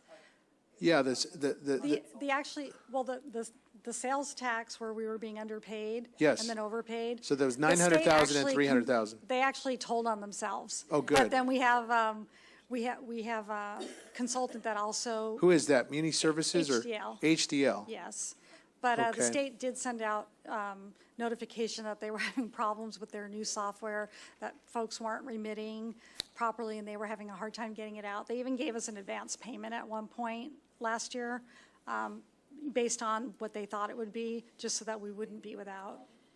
So a good opportunity for Ms. City Manager. We really need to ensure that we have candid, frank conversations with HDL. The other big whale in the market of watching that is Muni Services. I've had conversations with Muni Services while I'm in Sacramento. They also provide that service to ensure that the tax dollars that are to be given to our city or remitted back to our city are there. So I want to encourage our city management team to ensure that we're having those candid conversations with whoever that might be. And finally, are we ready? The Supreme Court in 2018 had a landmark decision regarding the brick and mortar sales tax issue and point of sales. Are we prepared, and have we contacted our third-party agent, HDL, to ensure that we capture those revenues so that we're on parity with brick and mortar stores as well as the online purveyors? Now that, what that does is that helps our Inland Center Mall, by the way. That helps our only remaining retail mall in our community provide the same service, so there's no discount anymore, folks. You got to pay sales tax, whether it's online or not. You got to pay your sales tax. Yes. And so we need to make sure that we capture that from our online folks. And what are we doing to address that? Yes, I actually, about a month ago, met with our rep from our consultant that handles our sales tax. We had extensive conversations about that, and they are monitoring that. In California, certain things we were already doing, like, for example, Amazon, we're already getting sales tax. So where some states weren't collecting on that, they're going to see, we've already been doing that. But then there's like a Wayfair, and those places will start collecting. Mayor? Okay, very good. Oh, Councilmember, I'm sorry. Yes. I have a lot of questions. I was hoping somebody here would mention them. But going on the innovation part of how we can generate revenue, we have geothermal water underground. Why don't we start working on that and banking on it? Also, the other one, solar power. I believe Palm Springs is working on solar power. So that's something that we can follow. Comparing ourselves to other cities, though, might not compare to what our current state is in our city. The median income cannot compare to Rialto, Fontana, Upland, and Rancho, for example, or even Redlands nearby. Yeah, let's try to see what we can do with the geothermal waters, solar power. And this is why, and I hope people at home and people who came out earlier realize why I question the contracts that we're trying to allocate. And because our infrastructure has not had the attention it's needed. And we keep doing all these contracts. I mean, we saw what happened with the cannabis issue. Sorry, everybody. I forgot where I was going, but definitely infrastructure and safety are two big items that the city worries about. And we're not doing something right. We have to come up with a plan. I like working with nonprofit groups because I know they have done outreach to get grants and they get them. We should be collaborating with the nonprofit groups to help us out. If we don't have a grant writer in the city that's helping us capture all that money that's out there, we're missing out. And like our Mayor Valdivia mentioned, the budget is stagnant since he started. And we have to start generating that revenue we need. Measure Z, we're going to talk about it, and that's almost sunsetting. The user utility tax, so that would help, the geothermal would help with the user utility tax. And I was under the impression that by us, that's not my time, is it? I just started talking. I thought we were saving ourselves money by starting to bring in attorneys. Instead of our city attorney office, we lost a lot of employees, and I thought we were saving ourselves money, and we're talking about just $250,000 that we're saving instead of like 1.5 that I had been hearing. No, remember, the first year, we had to pay those attorneys out, so as employees separate from service, so there were payouts, there were contracts that were already in place. And then we eliminated about $500,000 initially from the budget because we were in that transition period when we developed the budget. So there was about $500,000, and then there was an additional like $200,000. So we're anticipating a savings of about $750,000 to $800,000 this year, fiscal year, and then about $1.5 million in future years. I just wanted, because that's my concern. Right now, we're asking, and if you guys want to correct me, it says here, recommendation, receive and file this report. And then also it says authorize the Director of Finance to amend the fiscal year 18-19 budget as outlined in the mid-year financial review report. And that is the money that we want to allocate or put from the general fund into the bankruptcy and litigation. No, we walked through all of the budget amendments we want to make. Some of them were just transferring monies from one account to another to be able to, like, for instance, in the city attorney's office is a good example. The money is allocated right now in the salaries column. We want to allocate it to professional services because now we have a contract service. So she walked through each one of the changes that we're proposing to make. So I want to see the report. And so I think that's about it for me. I just wanted to give you guys some ideas of what we can do to offset the user utility tax. And the Measure Z is going to be a big one. And then Councilmember Ibarra. And it's the next item. The PowerPoint presentation, which we will send to you, is really a summary of what's in the staff report. So you'll see under the revenues column, like on page 474, she identified all the bullet points there. So the PowerPoint is the same information that's in here. I like tables and No, that's numbers. okay. I know you like pictures, so that's why I'm going to send them to you. We'll give you pictures too. All right, thank you. So is there a motion, a receive and file? There's a receive and file motion? Just receive and file. So Yeah, just receive it and authorize us to amend the budget So as item you've number indicated. 2, we need action Yes, on item please. number Yes, 2. please. Yes. I thought he wanted me to make the All right, motion. action on item number 2. No. Authorize the Director of Finance to do the. All right, second with Fred Charette, and we'll cast our votes, please.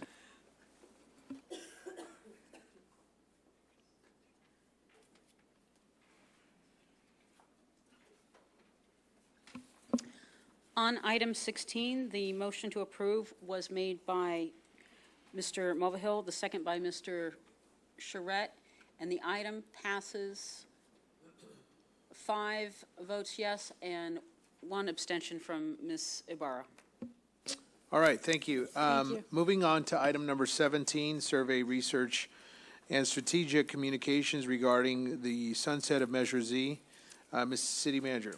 Mayor, members of the council, so this is a very important item, as you saw from your last item. Terry's going to walk through, really this evening, we're asking for authorization to issue some requests for proposals and begin that process. Terry? Mayor and council, I can't believe how time flies. I actually worked on this in 2006, and God, here we are 13 years later. Didn't think it would back for when it sunsets. No, I think I was an analyst. I was an analyst, yeah. High school. Thanks, Andrea.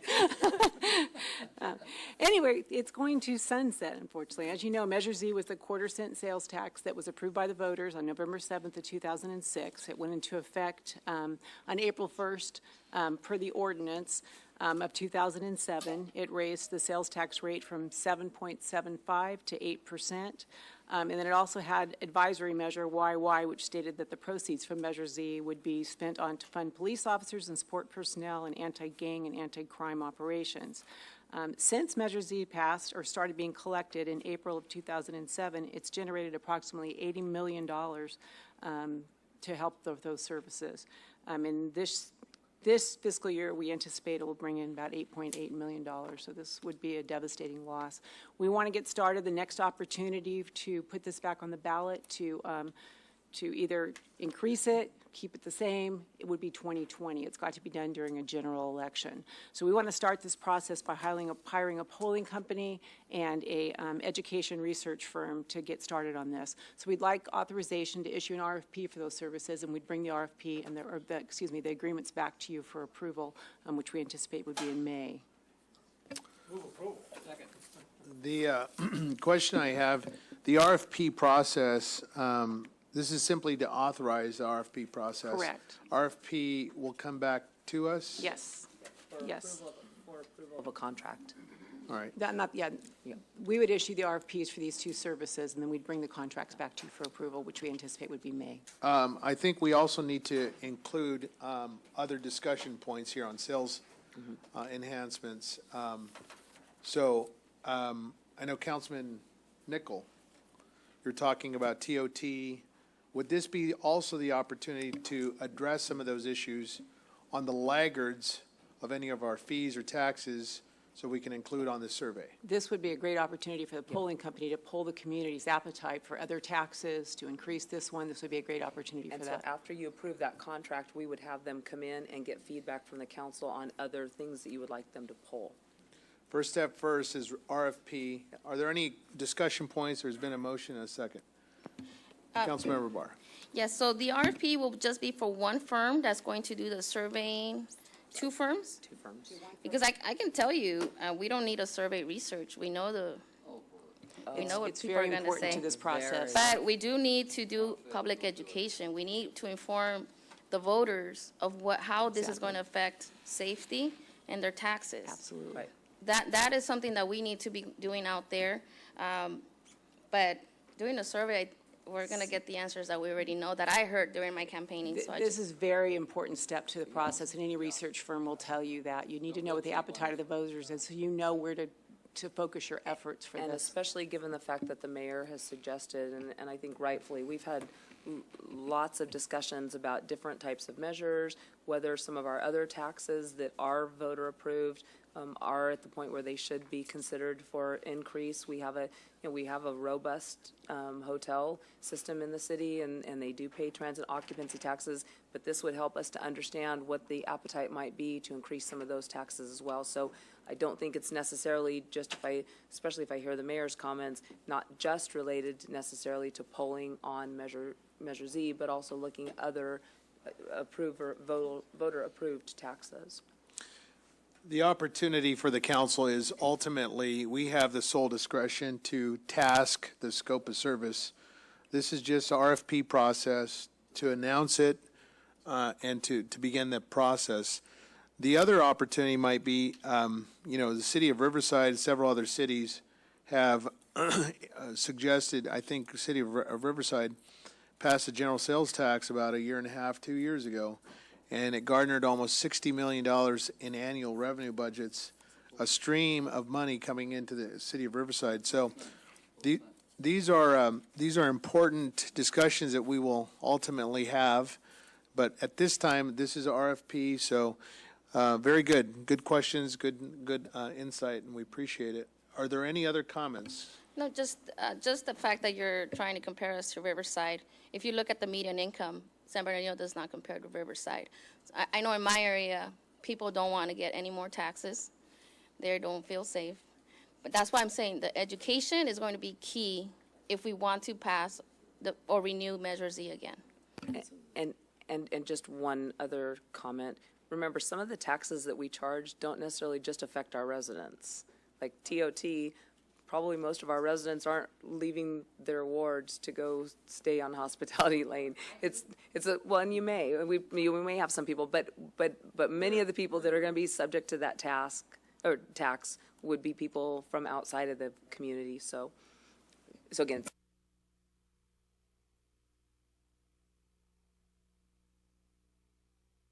Okay, there's a motion and a second. If there's no other discussion points, members would cast their vote.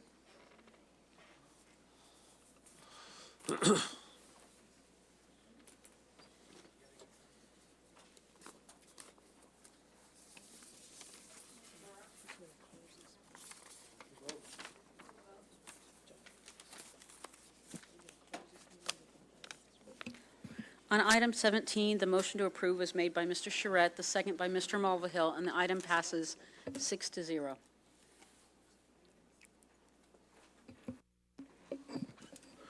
Okay, thank you.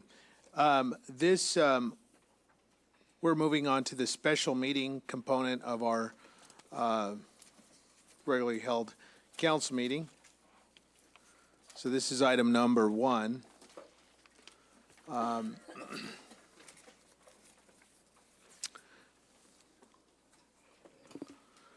We will now turn our attention and minds and hearts on the item before us. The agenda item calls for a discussion of Chapter 2.02 of our municipal code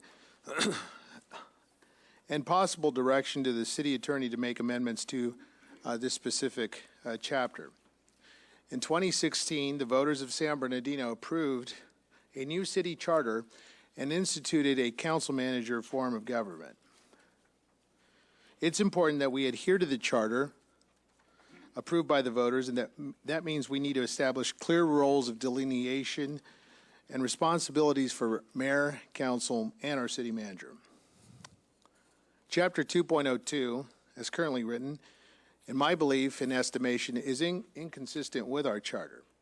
For example, let me illustrate.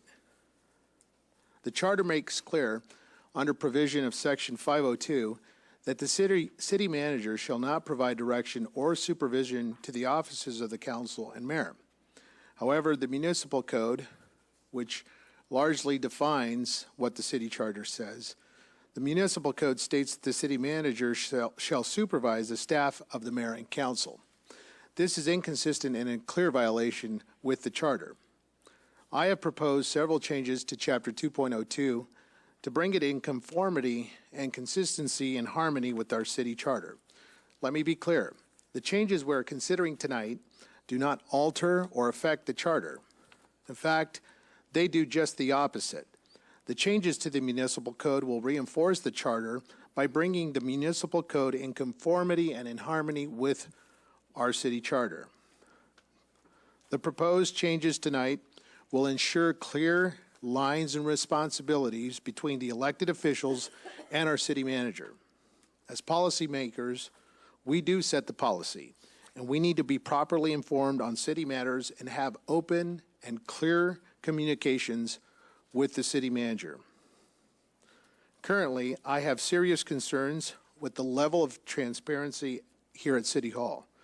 Tonight's proposed amendments will help address and correct, our hope, these issues.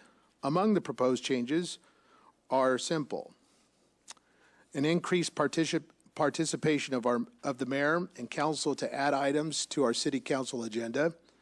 The only way in which this council can currently take action is by having an item agendized.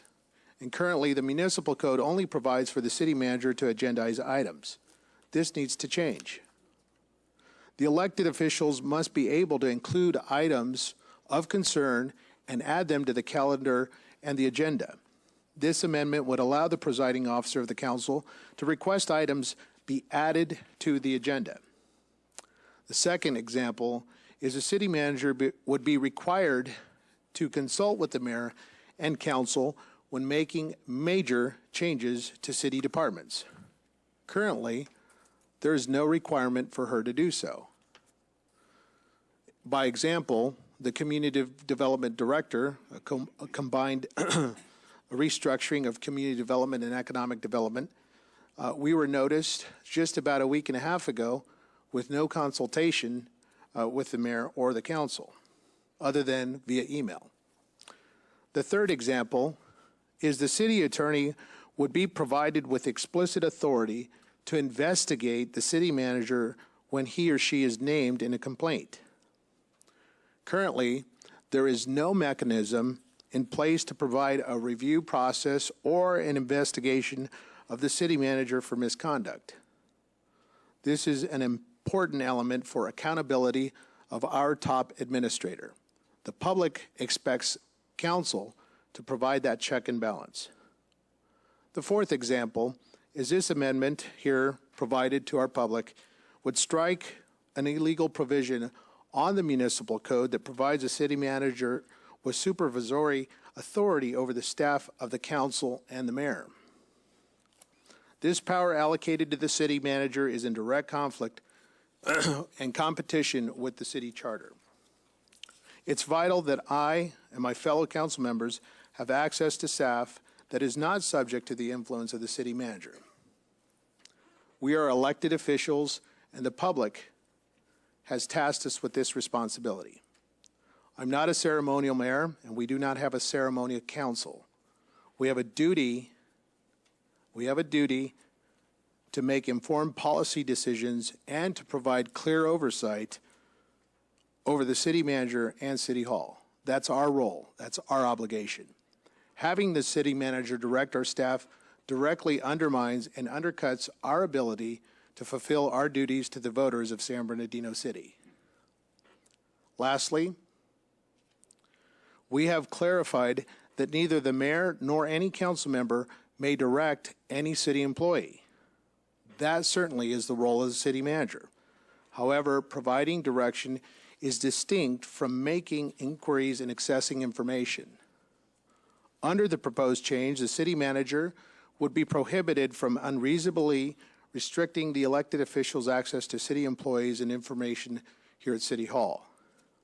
He or she would be required to keep the mayor and council fully informed on important city matters and to be responsive to our requests and inquiries. The city manager would be prohibited from withholding material and relevant information to allow the mayor and council to make opinions and decisions on the direction of our community. It is for these reasons that I tonight ask the council for a motion directing the city attorney and staff to revise Chapter 2.02 of our San Bernardino Municipal Code as proposed and provided in Attachment A to the special meeting agenda and returned with these changes at our next council meeting. Is there a motion to that effect? Yes, I'd like to make that motion. I'd also like to make an argument on behalf of this. Sure. Is there a second to that? So I'd like to make that argument now, if that's possible. Sure, go ahead. So,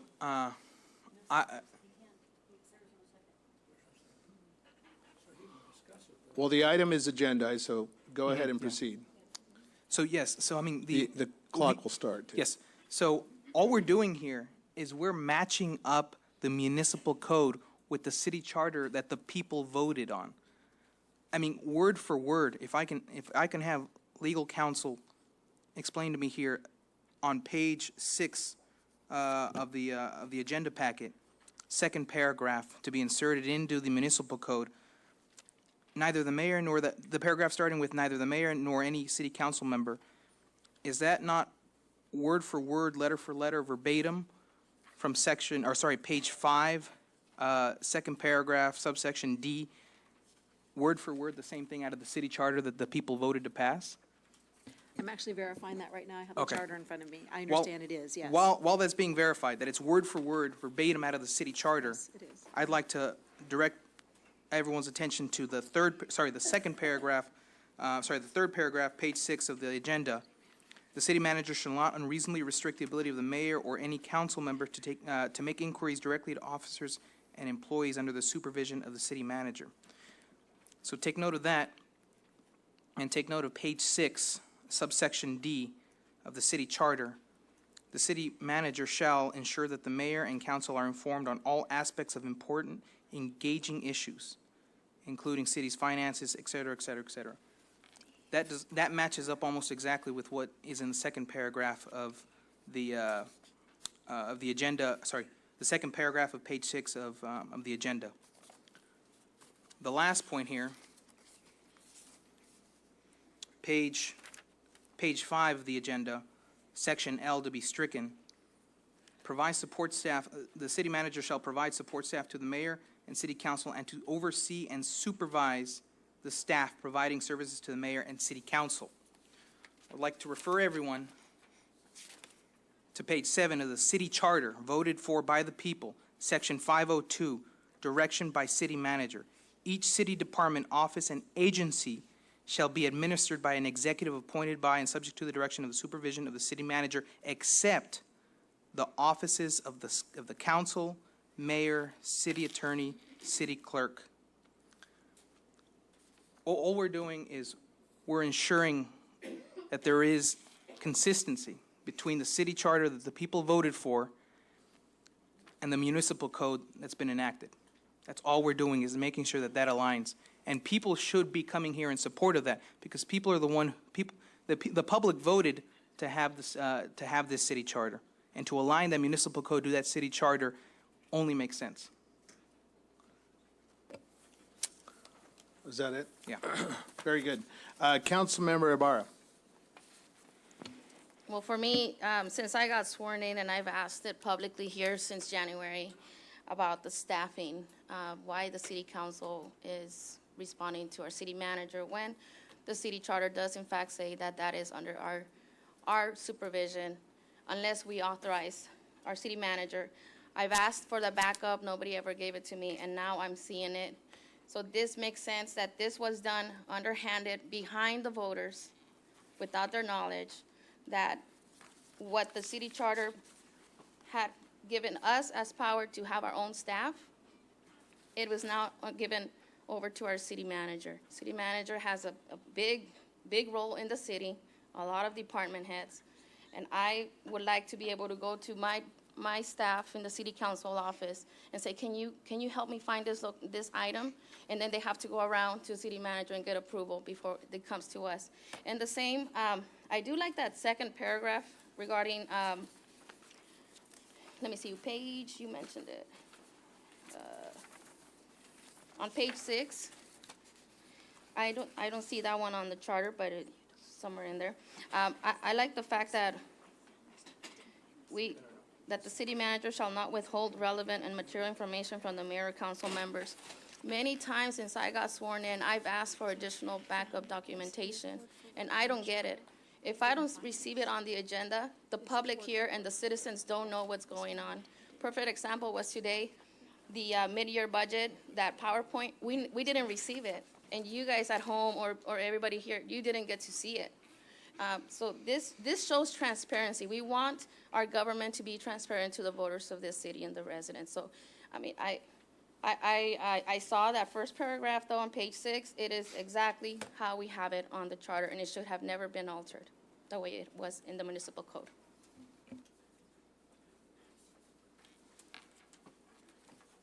That's it. Ms. Ibarra, you've reserved some time on your, are you done? So there's a motion on the floor. Mr. Sanchez has one. Do we need? I'll Yep. second. Ms. Hannah, did you get it? Thank you. Mr. Charette? Well, I don't support the changes that are being proposed here, certainly without word from the city attorney's office on this. I'd like to, we've got a request in for an opinion related to all this, and I think that opinion is forthcoming.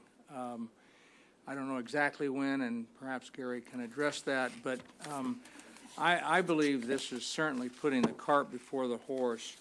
The voters voted clearly to change the method of government. I agree that you're not a ceremonial mayor. I get that. But it's clear that your role, the mayor's role, not yours, John, but the mayor's role in the city of San Bernardino has been reduced to being the presiding officer and representing us on regional matters and what have you, being the spokesman for the city.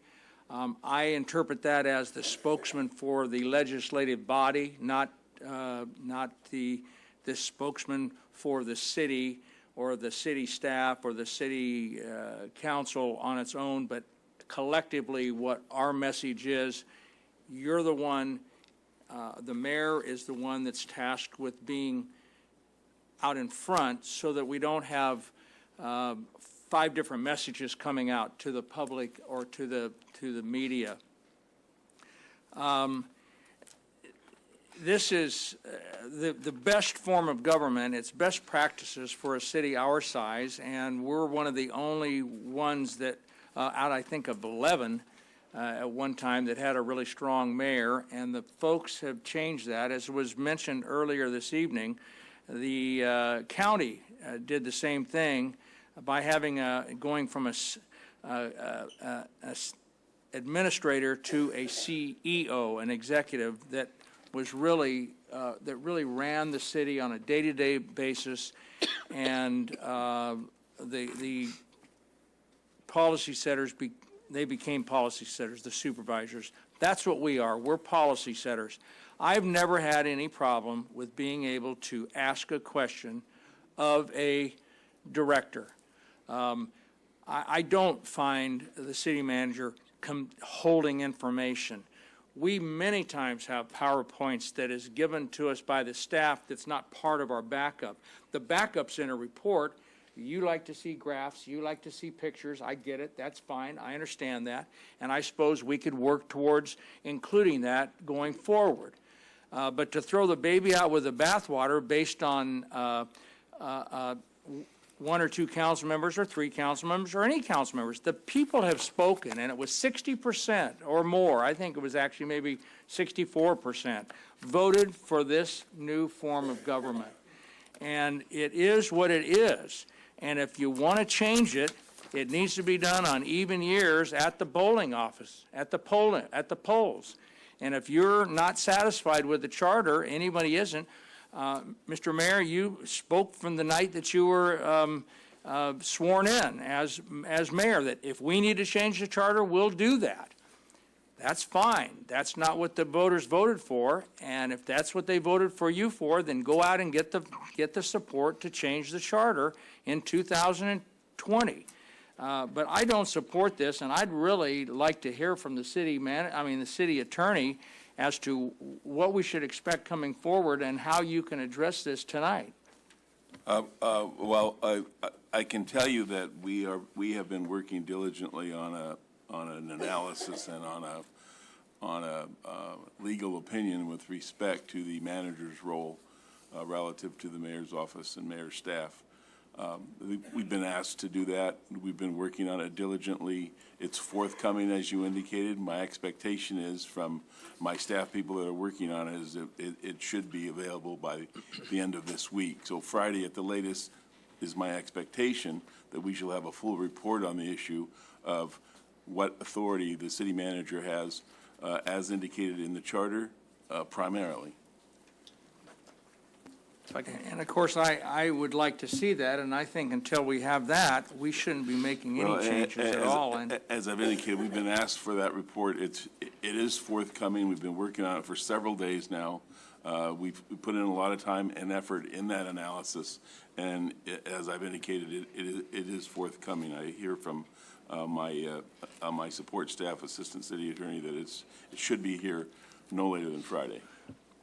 Well, I would just recommend that we we've been told earlier to put the brakes on, and we put the brakes on this issue, wait for the legal opinions to come out, and then base our final decision on the legal opinion that comes out of our city attorney's office. This charter was approved by a right-hand person to our former city attorney, Mr. Jim Penman.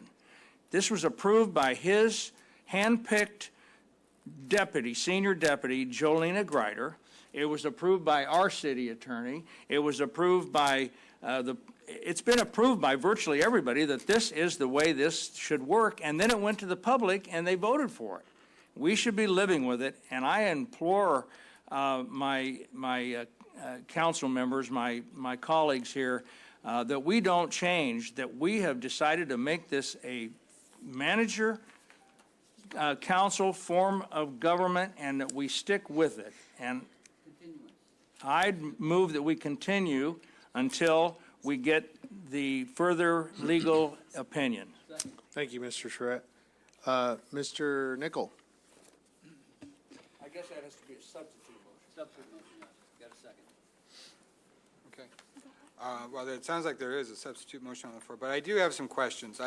I'll be honest, I read through some of these recommendations. I don't think, there's some that I may have some degree of issue with, and I would respectfully request the city attorney provide some insight, but there are some here that I think seem actually pretty reasonable, and I think do more or less clean up the municipal code and make it consistent with the charter. Specifically, packet page 5, looking at section L, as provided in charter section 40U, which I assume is referring to the previous city charter. Is that correct? I don't know, I didn't draft this, but I would assume it's referencing the current city charter. Okay, because I do see that under, certainly under the powers of the, where we talk about the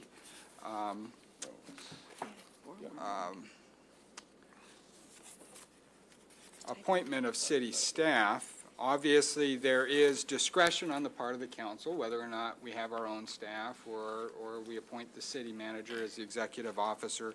So I do see a conflict there. Clearly, I think the language of section L is somewhat in conflict with the language of the charter. So I would like some clarification from the city attorney on that.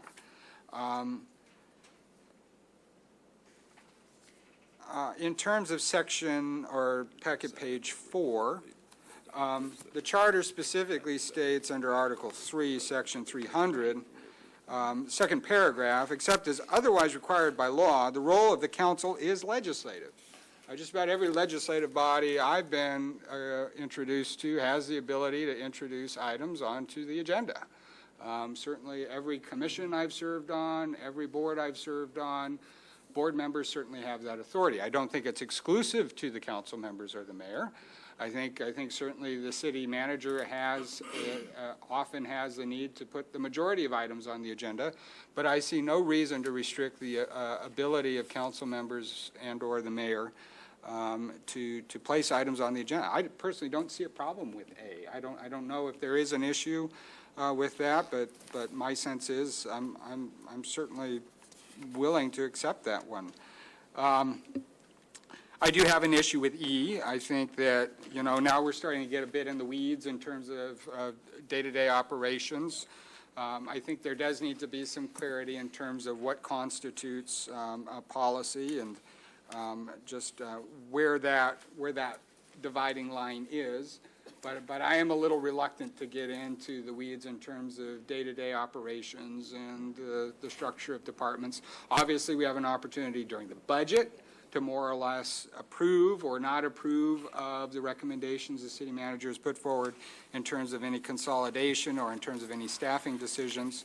But I would be reluctant to get in the weeds in terms of making specific recommendations. But I think the most important thing, and I think what I see personally is what we're dealing with here, is really how we balance authority. We've got to have a proper balance of authority. We need to respect each other's responsibilities in terms of the conduct. We are the legislators. We're the policymakers. The city manager is oversees the day-to-day operations. But I think it is important that we have mechanisms to police ourselves. And I think that's somewhat missing in terms of, and certainly we've had some measures over the years to try and rein in conduct on the part of the council. But I think there are some cities that do have some policies that allow the council to police themselves, because my concern is, well, I understand that the city manager should not unreasonably restrict requests for information. I think the real question is what's unreasonable. And I think that is a question that we as a collective body, as a legislative body, need to determine amongst ourselves. And when there are a certain number of members that may be overextending their requests for information in a way that may be obstructing the ability of the city manager to do his or her job, then we as the legislators need to have the ability to step in and put the brakes on and say, hey, wait, you may be requesting too much of our city manager. We need to make sure that the city manager is doing the job that they've been hired to do without filibustering their time. So I think these are not necessarily, there's probably one or two that I have some issues with. There's most I'd like some clarity on. But I think I would also like to see some kind of an item related to a censure policy that allows us to have some mechanism to police ourselves if and when council members, electeds, get a little off the rails so we can put ourselves back on the rails. That's all. Thank you. Thank you. Mayor Pro Tem. Yes, thank you. I'm somewhat in agreement with Councilmember Nichol here. Just want to be clear, we're not trying to, this item here is not to change the city charter. And that's what people keep saying, that this changing the city charter is to align the municipal code around what the people voted for, which is the city charter. So when the city charter was changed, they didn't align things together. So now it's time to do that. So I say one of the things that a lady got up here earlier and she spoke and she said, this does not need to be something that's personal. And everything that I see here, I don't think anything is outlined here that is meant to be personal. I say we need to look into the mayor's office and the city manager's office, and we need to learn how to compromise. But there's nothing wrong with putting the stuff in writing, because we're putting everything else in writing, and everybody wants everything else in writing. But then when it's something to do with this, everybody comes and says, "Oh, you're changing the city charter." So no, it's not to change the city charter. It's just to update the municipal code so that when things happen, we can go back and refer to this. So I say I'm waiting to also hear from the city attorney's office to find out some of the questions that Councilmember. Would that be I was possible? just going to ask you what your name was again. I'm gonna, Sonia. Sanchez. Councilmember, Councilmember Sanchez asked earlier you mean that on that one section? on the one section. There That she is, was talking that appears to be identical with part of the language, that one section. So what we're trying. But there's a whole ordinance that needs to be vetted and compared with the charter, not just the one section. The fact that one section is identical does not mean that the entire ordinance as proposed is consistent with the charter. Now, let me remind council that in March 2017, after the charter was passed, to correct something I think perhaps Basine did not recall and the two new charter members are not aware of. After the charter was passed by the voters, the city went through an extensive exercise of adopting new measures of our municipal code to align with the new charter. We retained very special counsel for that purpose, Jones and Mayer, a very renowned, well-recognized firm, experts in charter interpretation, experts in municipal law, to engage and help the city through that process of bringing our municipal code into compliance with the charter. That was brought before the council on March 20 of 2017. And one of the items was introduced for first reading, the ordinance repealing and replacing Chapter 2.02 regarding the position of the city manager. So the task was to bring forth an ordinance 2.02 that would align our municipal code precisely with the charter. That was adopted by a vote of 6-0. The mover of the current municipal code section was Councilman Fred Charette to adopt the new municipal code. And the person that seconded was John Valdivia, member of the 3rd Ward, seconded the adoption of the current existing municipal code as consistent. It was adopted by a vote of 6-0. The ayes were Barrios, Valdivia, Charette, Henry Nickel, Richard, and Mulvihill, with Marquez absent. So 5 members of this dais currently voted in favor of the current 2.02, indicating that they believed that having retained and gone through considerable expense and exercise of adopting a municipal code that was consistent with the then new charter, 5 of the people currently, which was Valdivia, Charette, Nickel, Richard, and Mulvihill, all indicated at that time that they were satisfied that it was consistent with and adopted it at that time. And in my opinion, it has worked well.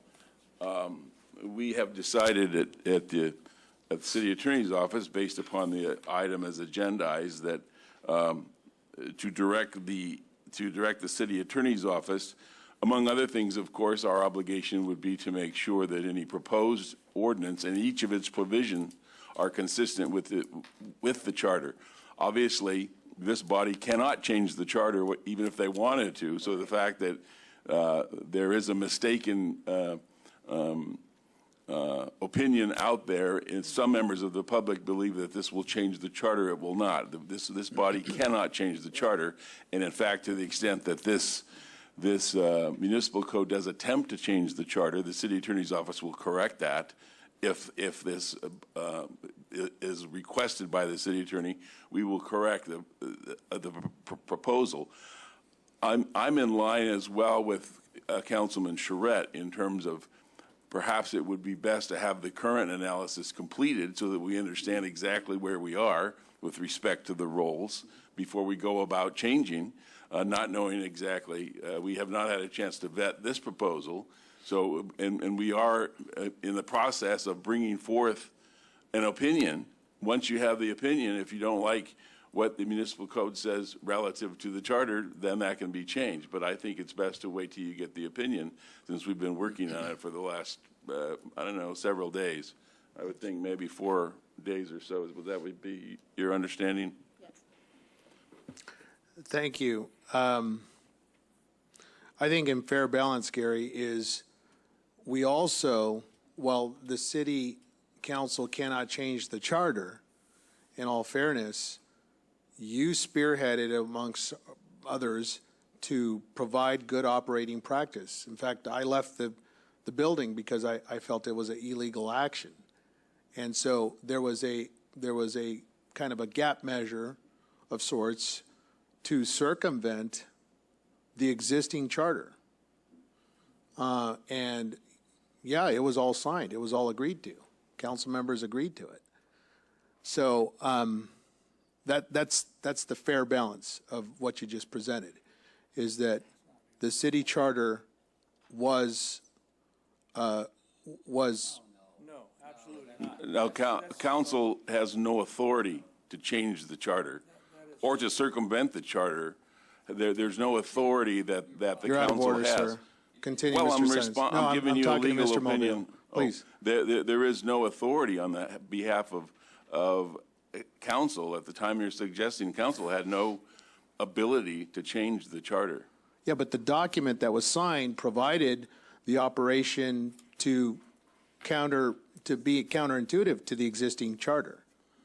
No, that is not correct. It was not, that would be illegal for the council to attempt to adopt something that would be in That's why I bring violation this of up. the charter. That's why I bring this up. But anyhow, Mr. Well, So in my there's- opinion, that was not an illegal Okay. act. It was not I haven't had contrary a to the chance to charter. speak. If you're going to do this method, then, Ms. Bouchard, still got the floor? I'm done.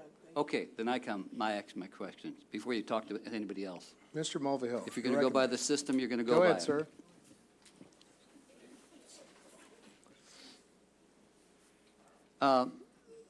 Mr. City Attorney, are you going to be going over all the parts that are listed on here in your evaluation? If council directs us to do that, as indicated in the agendized item, it says, and direct the city attorney and staff regarding chapter 2.02. So we will do as directed. If we're directed to examine the proposed charter for the proposed ordinance for purposes of assessing it relative to the charter, we will do that. But we have not had an opportunity to do that yet.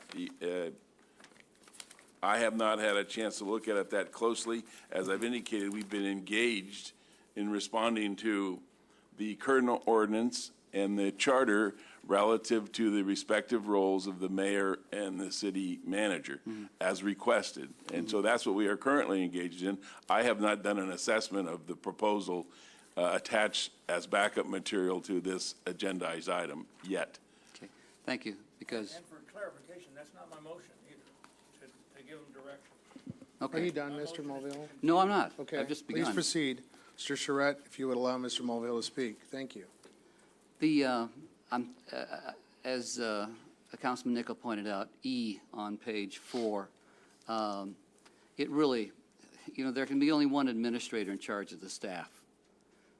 The way it reads here is that all the offices, duties, positions, departments under his are open to consultation with the mayor and city council. It really, the city manager is an experienced professional and hopefully will always have a experienced professional as city manager. But what's proposed here gives rise to the opportunity to really micromanage the staff and play staff one off of another and influence individual staff members by 8 politicians who have little or no experience in personnel or management operations. And so I just, the city charter identifies the city manager as being in charge of the staff. I think she's conducted herself quite well in that method. I think she's been interfered with quite frequently on a regular basis from the mayor's office, and that's what calls for this document that we've got in front of us. And so I very much support the substitute motion that Councilman Charette has raised. Thank you.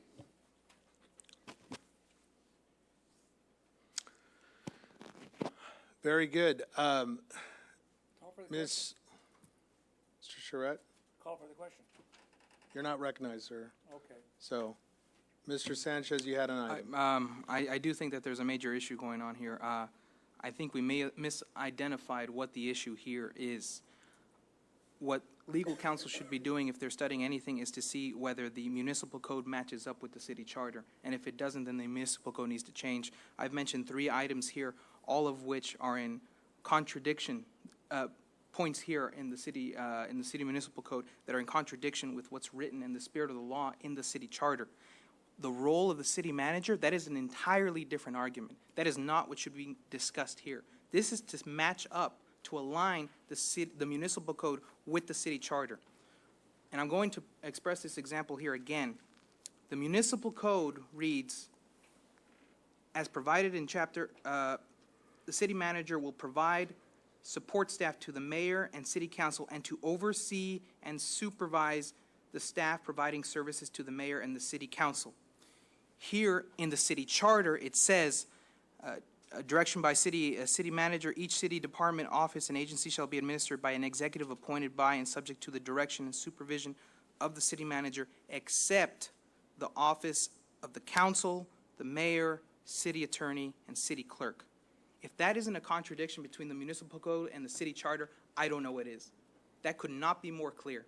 That is what's at issue here.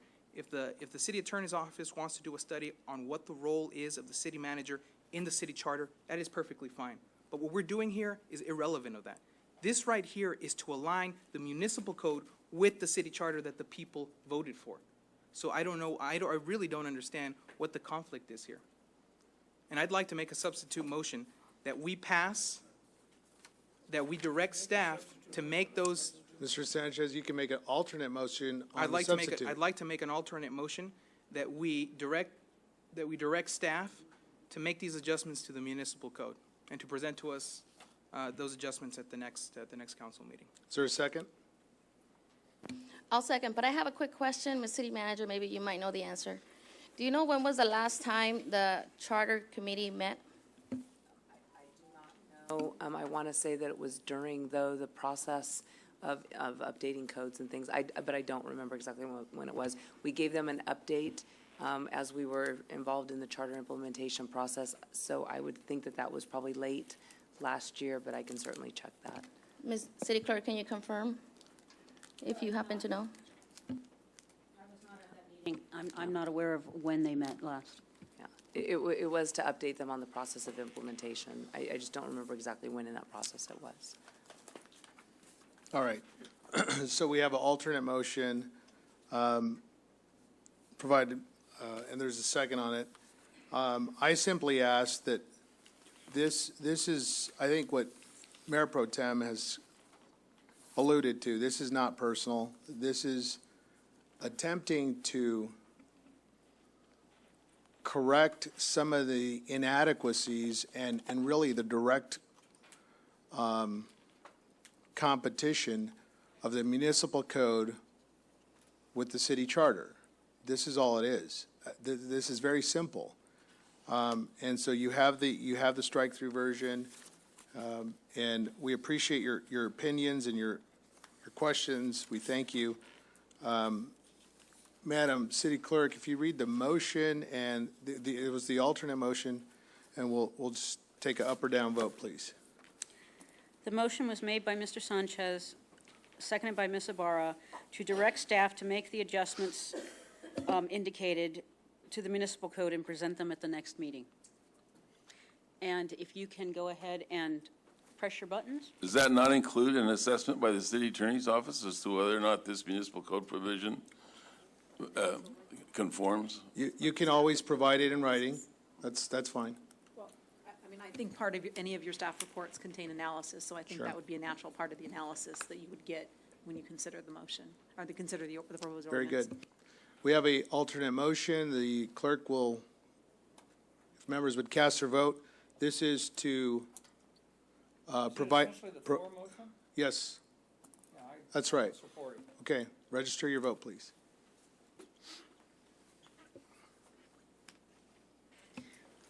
On item 1, the motion was made by Mr. Sanchez, the second by Ms. Ibarra, to direct staff to make the adjustments indicated to the municipal code and present them at the next meeting. And the vote is 3-3 with Mr. Charette, Mr. Nickel, and Mr. Mulvihill voting no. Thank you. I'll break the tie in favor of the floor motion. Thank you. The chair recognizes Mayor Pro Tem regarding an honorarium of some sort. Mayor Pro Yes, Tem. I would, tonight, I would like to adjourn this meeting in honor of the Marshall family. The Marshall family, I've been knowing them all of my life, living on the west side of San Bernardino in the 6th Ward. Mr. Marshall was very active in the community, especially when it had anything and everything to do with politics. You know, every time I go to his house, that's all he wants to talk about. But, you know, he lost his wife, and his children lost their mother. Irma Lee Marshall, she passed away on January the 31st. And less than 30 days after that, they lost their son-in-law. Thomas Ray Palmore passed away on February the 23rd. So I want to adjourn this meeting in their honor, in their honor. And I also want to make sure that we get the family a certificate or a proclamation, whatever we can do to the family. And that's it. Yeah. So been knowing him all my life and went to school with his kids and yeah. So went to the same church, everything. All right. The ship. Thank you, Mayor Pro Tem. We will poll the council to see if they have any new business items that would like to be added to the agenda for our next meeting. Councilmember? Yes, a review of the city's protocol for contracting with professional consultants. Thank you. Councilmember Ibarra? None. Councilman Charette? Councilman Nichol? None. Mayor Pro Tem? None. No. All right. The next joint regular meeting of the Mayor and City Council and the Mayor and City Council acting as successor agency to redevelopment agency will be held on Wednesday, March 20th in the council chamber located at 201 North East Street. Closed session will begin at 5:30, correct? 5:30. New time. 5:30 p.m. with open session beginning at 7 p.m. And as stated by our Mayor Pro Tem, this meeting is now adjourned in the honor of the Marshall family. Thank you.